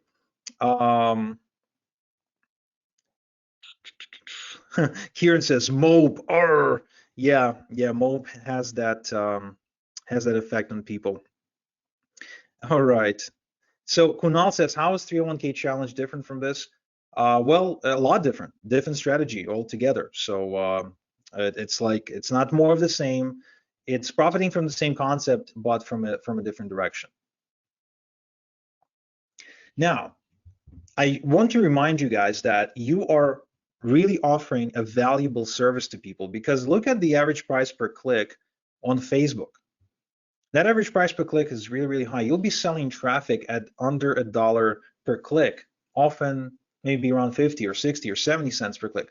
So you are helping people save a lot of money on traffic that they would otherwise have to pay to CPC agencies like Facebook ads and Google AdWords and stuff like that. I mean, look at AdWords. AdWords is crazy, charging $58 per click or $38 per click. Who can afford that, really? Unless you're some huge conglomerate and a publicly traded company that has a limited advertising budget. So here's another client of mine, Justin Spencer. You may have heard his name, you may have not heard his name, I don't know. He got pretty famous after he succeeded with me and started his own coaching program. Then he stopped and he got married or found the love of his life, dyed his hair. Then he continued the coaching again. So whatever the case, he's very open about doing that. And he says, I recently sold my affiliate business and I had a little bit of capital and some credit, but no income and no plan about what I'm going to do next to support myself. Before meeting Igor, I've had a little bit of experience, but nothing that would stick. By the way, when he says he sold his affiliate business, what he means is he sold a landing page and a follow-up sequence, I think, for like $7,000. So that's not like an acquisition thing. He didn't like make an exit or something. So he was still actually waiting tables when we started working together. Now, deciding to mentor with Igor was literally one of the greatest decisions I've ever made in my life. After 3 months, I started making $8,000 per month, and it's been 6 months since I've known Igor, and last month I've cleared $15,000 in profit. Not revenue, profit. I just listened to exactly what he said and did exactly what he said. So this strategy is perfect for you if you want to live on a remote location, right? So I know that Rick on the call here, he wants to live on an island. It's a very remote place, so there's economy there is probably non-existent, so he needs a way to support them, and that's an interesting way to do it for sure. It's a great thing for you to check out if you're grow up in a bad local economy like I did, for example, because we had in our hometown, we had one pizza shop, one pub, 3 factories, and most people worked at the Dead Sea in the hotel, in the hospitality industry, either waiting tables or scrubbing toilets. So I did the toilet thing. My income depended on how spotless the public restroom in the Istrotel Hotel in the Dead Sea was. So if you're in a bad economy, you're stuck there, it's a small town, it's a really good way to build your own independent economy. Okay, it's a really good way to do it as well if you're living in a low cost of living countries outside of North America.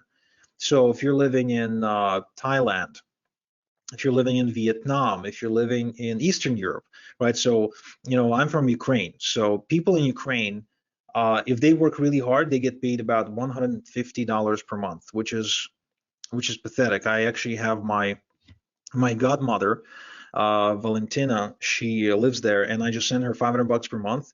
Man, she's like rich now, So resell a couple of solo ads, and bam, you're like in the money if you live in a country like that.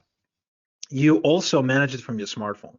Now, you don't build it entirely from your smartphone, just so we're clear. You do need a laptop to get some things going, but you can manage it from your smartphone. You can actually sell someone a solo ad from the smartphone, copy paste a few links, and go talk to the traffic provider and resell it again from your smartphone. It is very affordable to start. The business actually requires you to have very little upfront expenses, which is great about it, unlike other business ideas, right?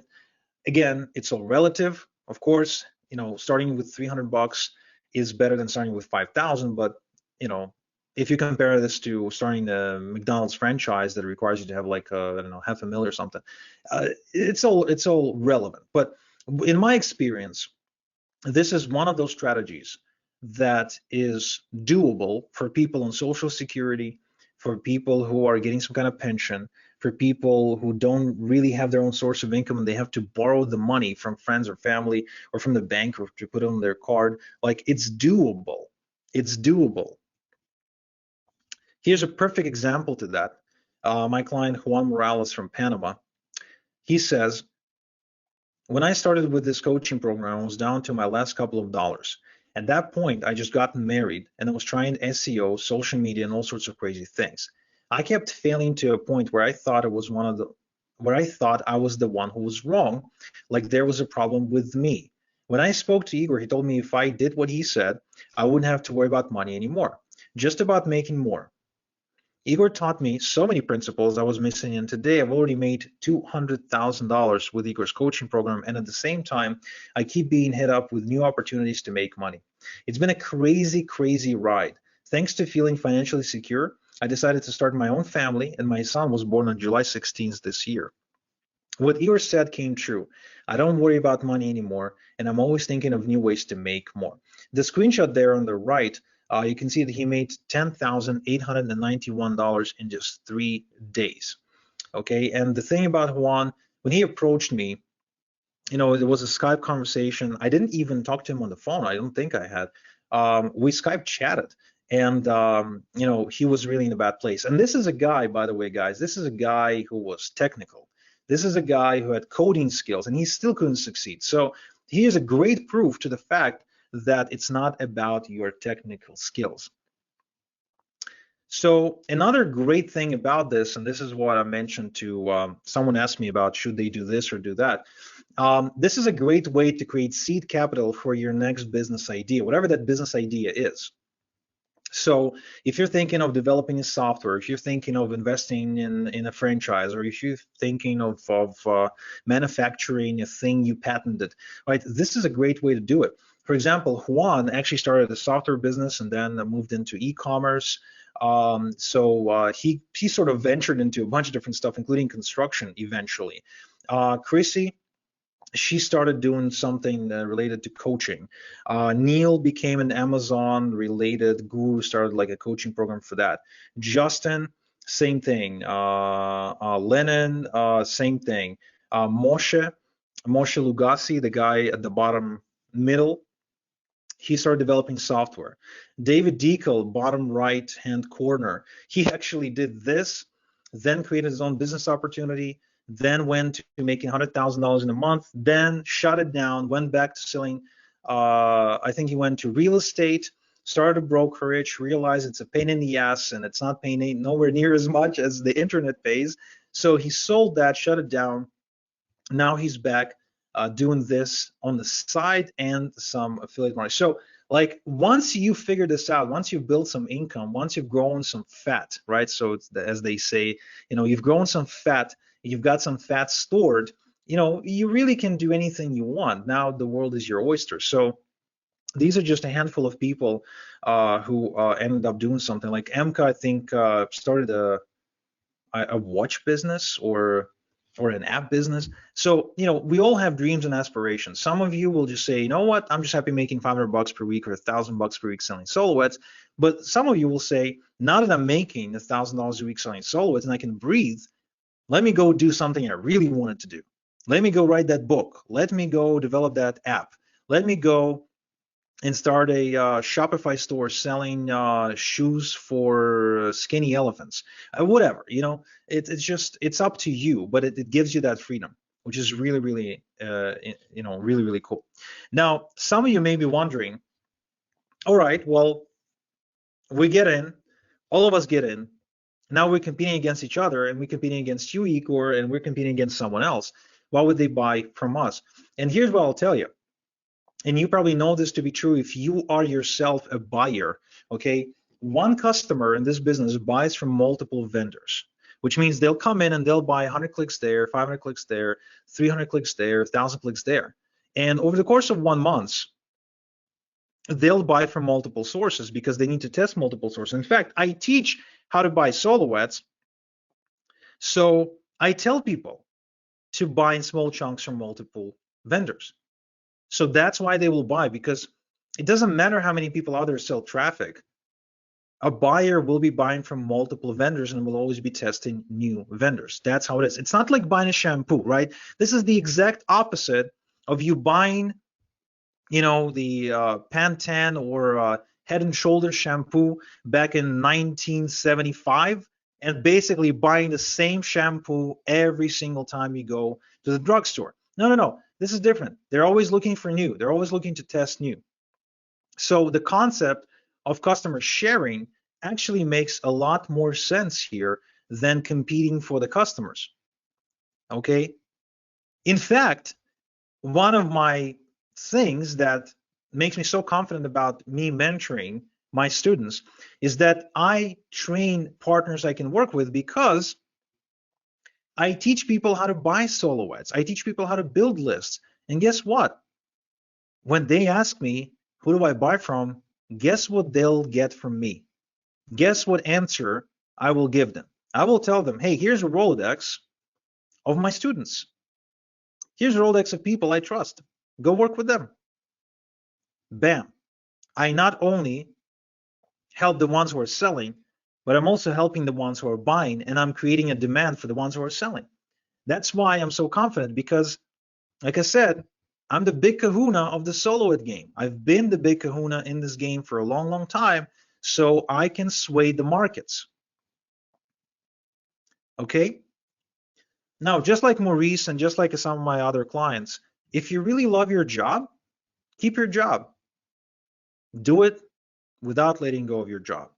And if you are broke or nearly broke or recovering from bankruptcy, that's all right too. Just like Matthew here, I already mentioned Matthew before.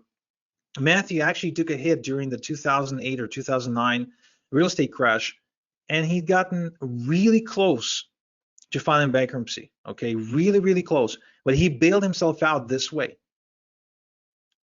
He negotiated a payment plan with me, which is something that I rarely, if ever, do. Like, the student really has to impress me for me to do so. And, we went to work. And he saved himself.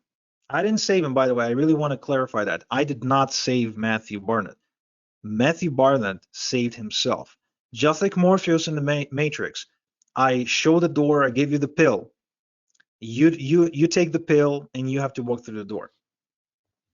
James here.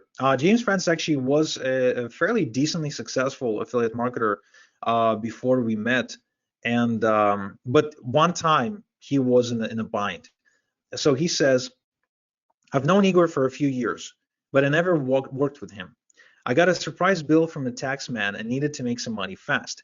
I consulted with Igor on one phone call. He told me what I should do, and I did it. I made $13,000 in the next 24 hours. Not I closed 13K in sales and I'm getting it next month, but actual money in my pocket. I can't imagine the kind of results I'm going to get down the road working with Igor if that's what I made from just one call. If you're thinking about getting coaching from anyone, go to Igor. Another guy who I coached who was on the brink of bankruptcy, Justin Tillman. So when Justin turned 24, his mother, a child speech therapist, got diagnosed with terminal cancer. He made a decision to work from home to spend more time with her.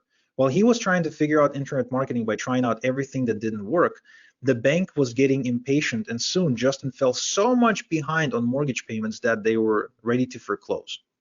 He started looking for a job and found one with AT&T, and in parallel started working with me. First month, he made $3,000. The first month, guys, first month. Second month, 7,000. Third month, 15,000. That's what happens, by the way, when people are really pressed to succeed and they have no time for bullshit.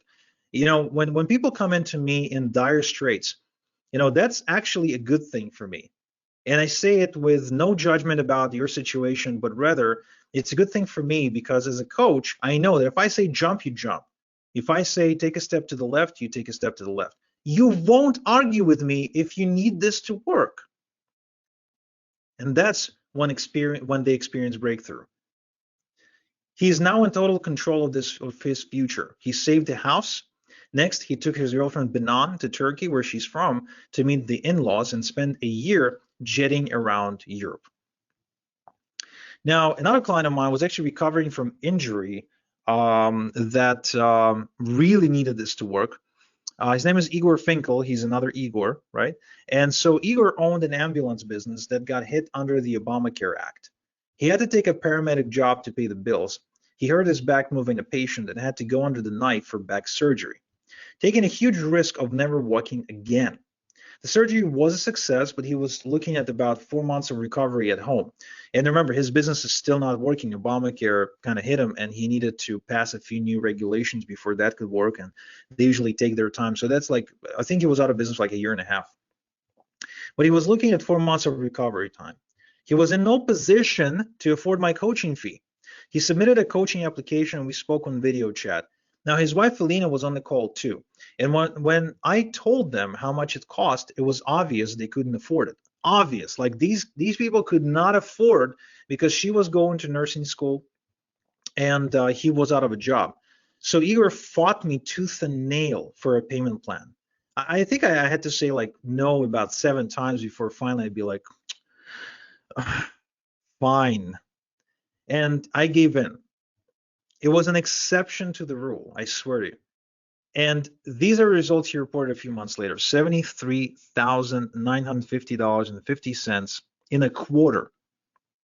That's 3 months earnings. Now, Elena, his wife, she admitted to me later, she actually thought it was all a scam, and she tried to convince Igor not to join.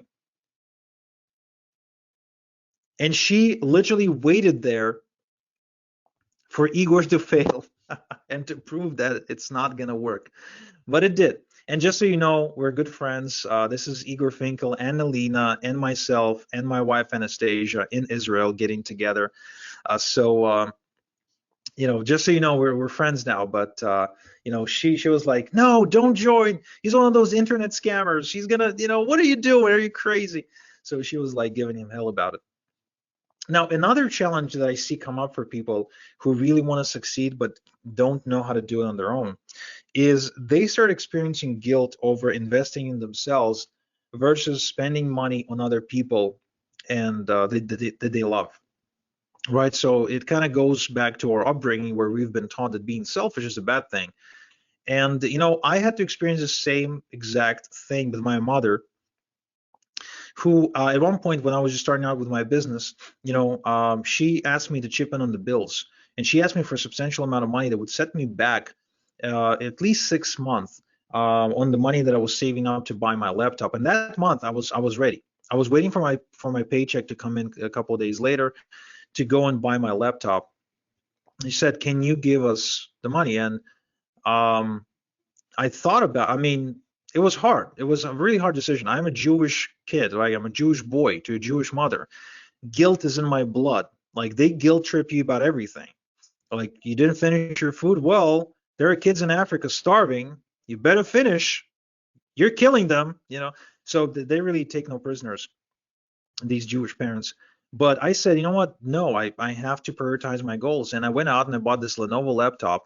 And this was the laptop that I eventually used to make my first commission check, right? In fact, this is the laptop, the exact same laptop, which made me my first $100 day with selling soloids as well, because I only switched to a Mac in 2014 or so, I think. So um, that was um, that was a difficult decision. My mom hated me for it. She kind of held a grudge against me for that for a little while. However, after I succeeded, you know what I did? I bought my mom a condo, and she doesn't have to pay rent ever again. I even gave her some money to renovate it. She actually painted walls pink. That's how you know this is an authentic story. You just don't make up a story with pink walls in an apartment. Okay, that's only something that my mom can do, and look how happy she is. So that's hers. She and my dad, they live in there. They don't have to pay rent ever again. Don't have to worry about rent. And that's really the concept of putting your own oxygen mask first. So this is what I've done after I put my own oxygen mask. I bought my mom an apartment, cash, by the way, no mortgage. Bought two cars for my dad, not at once, one after another. So I paid for the loans on the cars. I paid off my parents' $78,000 loan and all the credit card debt with interest. I put my daughter in a private school. I moved my family to Canada, creating generational impact on my bloodline. I hired a nanny and a housekeeper to help around the house to preserve quality of life and passion in my marriage. Because as you know, the routine of the marriage can really kill it. I bought an investment property without a mortgage that my kids will inherit debt free. I paid off my brother's debt plus gave him a stable source of income for 5 years. I raised people in my hometown in Israel by creating jobs.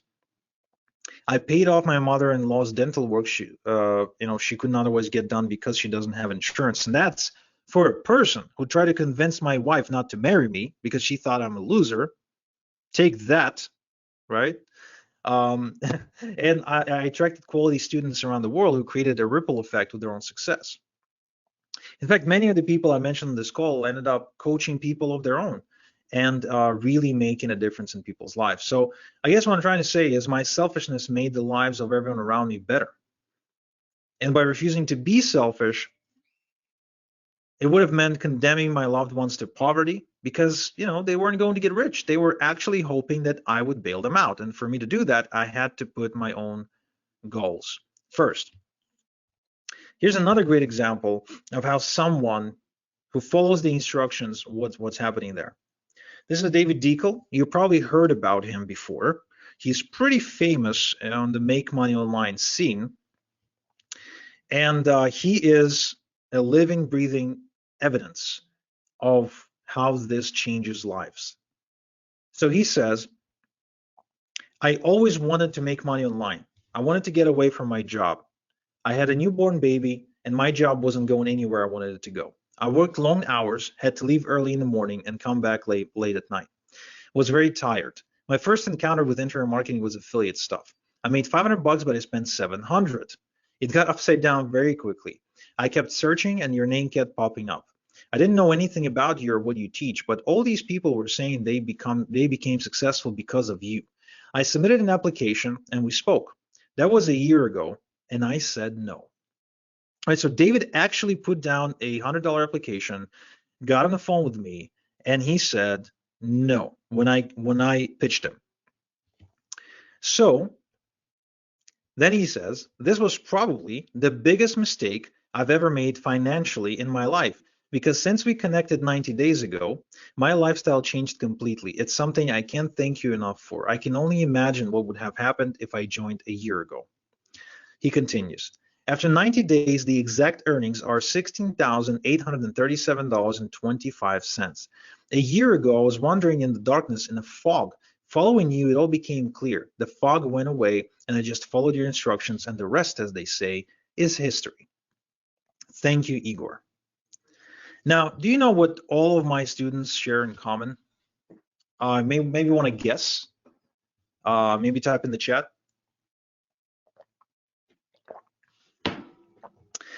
Okay, I'm seeing a couple of people who got it right. and I see some smart asses too. But what they all share in common is actually not their race, not their sex, not their writing skills or technical skills, because I've had an equal amount of people who were technical as non-technical. I had, men and women succeed. I had immigrants succeed and native English speakers succeed. I've had rich people succeed. And actually, you know what? I have to take it back. The wealthiest, the richest person I've trained was Tomer, who was making 10K per month on his IT job. I don't know how rich he was, but he was making good money. Everyone else was actually not making good money at all. So the people you see in this frame, let me go from left to the right. So the guy on the left is Eugene from Russia. He was making a Russian type salary. Russians, like good wealthy Russians, make about $2,000 a month. I think he was making about 1,300. Igor Finkel, I told you about him. He was in no position to join me in the coaching. Juan Morales, same thing, was really struggling. Then you got James Canzanella, who's always really just living on a very low cost of living. Then we got Lennon and his wife or girlfriend, but I don't recall her name. So he was from Ecuador, and I don't know how much money people make in Ecuador. Marjorie, she's in Florida. I don't know if she even had a job. I'm pretty sure her husband had a job, but maybe she just borrowed the money from her husband. And David Deacle, who was at the time working a job selling phones for Rogers, which is a Canadian cell phone company, kind of like Verizon or AT&T in the States. So none of them were actually rich. Neither was I, by the way, when I started. So it's definitely not the money. But what is decisiveness. Decisiveness. And what I mean by that is that, look, the one thing that I noticed that sets people apart from tire kickers is that tire kickers don't know how to make decisions. They simply don't know how to commit to a decision. They will be analyzing and thinking, and then it's like, should I do this? Should I do this? No. If you want to be successful, whether with me or not with me, you need to make a decision. And you need to be okay with making decisions all the time. That's why people who get paid the most money in the corporate world are the decision makers, not the other way around. It's not because, yeah, I confused myself just now. Basically, what I'm saying is this. They get paid a lot of money because they are able to take the responsibility of making decisions. If you can't make decisions, we should not talk. If you're the kind of person who loves to procrastinate about things, we should not talk. The purpose of the conversation is for you and me, or for you and my gatekeeper on my behalf, to make either a yes or no decision about working together on every level. That's it.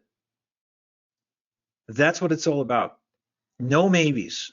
No, I'll think about it. No, let me sleep on it. No, let me meditate on it. No, let me put it on my vision board and see if I can manifest it using quantum molecules. No, no, no. It's a decision and a commitment, and it's fine. It's perfectly fine if you want to say no. Either way, if it's a yes or a no, it's a great outcome. The only thing that's not acceptable to me is a maybe. If you don't want to join, great, no worries. There's people lined up. Somebody's waiting to join. If you want to join, great. We know how to get you started.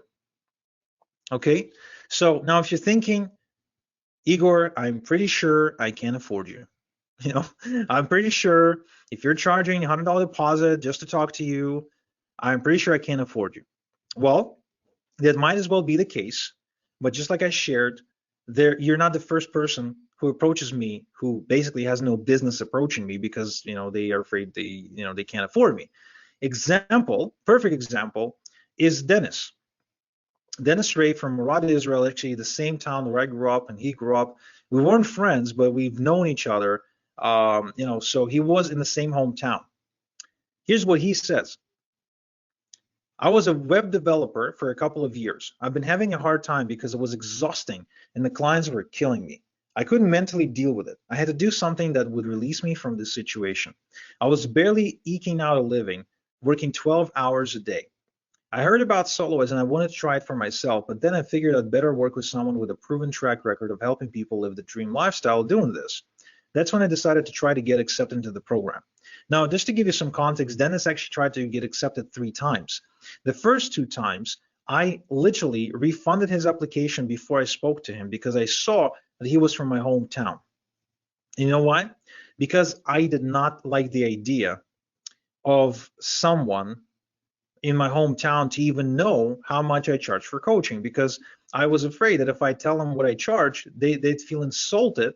Then, and I lived in a small town, so then they go around telling other people, and now the whole town will know how much I charge for coaching, and they will like hold it against me because I'm like an evil profiteering asshole, blah blah blah blah blah, because they have no idea how it impacts people's lives, how much money my students are making, and how insignificant this investment is compared to how much they make. But that's Israel. It's very judgmental. Anyway, I didn't want to talk to him, but in the third time, he put down the deposit. The third time, I actually went on to talk to him specifically to tell him no, to tell him stop applying, stop, don't submit more deposits. So here's what he says next. I tried a few programs that taught list building, like Ryan Dice, but I never took action. But with your coaching, I was able to break through this barrier. I didn't really believe in myself or that it's possible for me to do it. This was one of the big differences for me about your mentoring program. So eventually I did accept him. On that call, I've literally insulted him. I told him he can't talk to me. I told him he doesn't get any time with me. I told him that he can't come and visit me in the coffee shop. It's actually, incidentally, ironically, this photo that you're seeing on the screen right now is in that exact same coffee shop where I worked for many, many years. And I told him, look, you don't get any special privileges. You don't get to talk to me. You don't get to visit me in my home. In fact, I was just like really, really concerned. And he paid full price, no payment plans, which I knew he couldn't afford because he didn't have the money. And I was like, I'm gonna just tell him what the price is, and I hope he just says he can't afford it and he leaves. But he went on to get the money from a local loan shark, the whole amount, and pay me. Here's the results. This month, I netted $5,000 after expenses, and I'm seeing other opportunities open up too. In fact, I just secured a deal for $12,000. I don't even think of it as work. It doesn't feel like work. You make money, you do something that's enjoyable. It's a hobby that pays insanely well. I also started a side business because I saw an opportunity in this niche you introduced me to. I took action and created a $1,500 per month passive income. It's funny because I've got friends who bust their backs working every day for that kind of money, and I get it sitting on my butt. Amazing. To those who are thinking of jumping in this, sometimes the things that sound too good to be true are actually true. You have to put in the work though. It's important to mention that. I just came back from a trip from Germany with my girlfriend Nost, for which I paid cash. I've always dreamed of being able to buy plane tickets and not bet an eye. It feels amazing. So what's left to say is this. Hurry, because I can only speak to so many people at a time. I'm a devoted father and a husband. I also try to take, I say I try, I do my best to take good care of myself, which means I have to work out 4 times a week. There's a very specific amount of work that I do every day. I work 5 days a week, and I really rank everything in my life in that way. It's my family, then my work, then consulting clients, then coaching clients. Now, it doesn't mean I'm not dedicated to your success. I am. My team is also. I built a team for that too, who's really dedicated to your success as well. Because I'm only one person. I only have 2 hands and 1 brain, and everyone wants a piece. What I'm saying is this: I can't work with everyone. There's only so many people I can work with at a time. So if you want to be one of these people, if you want me to help you, please don't delay, don't dilly-dally, don't sit on your hands. Right now is the time to submit your refundable deposit and submit your application. And so for you to talk to me or for you to talk to my gatekeeper, depending on the workload. And I look forward to talking to you. I look forward to talking to each and every one of you who already submitted the application. And those of you who are, for any reason, not interested, that's cool. And those of you who are interested but skeptical, again, the deposit is refundable, okay? If you don't feel comfortable at any point, just let us know. Bam, you get your deposit back. Trust me, it doesn't change anything for us. Now let me go ahead and check out the questions one last time before we wrap up. So got a good question from Gus. Is this the same training as your other courses? No, totally new. You haven't seen it before, I promise. Okay, totally new stuff. And Gus, I think you're very well positioned. I know your story. I think you're very well positioned to do really well with this really fast. Ishmael says, I'm on Social Security. I need it really. Ishmael, well, the deposit link is right there on the screen.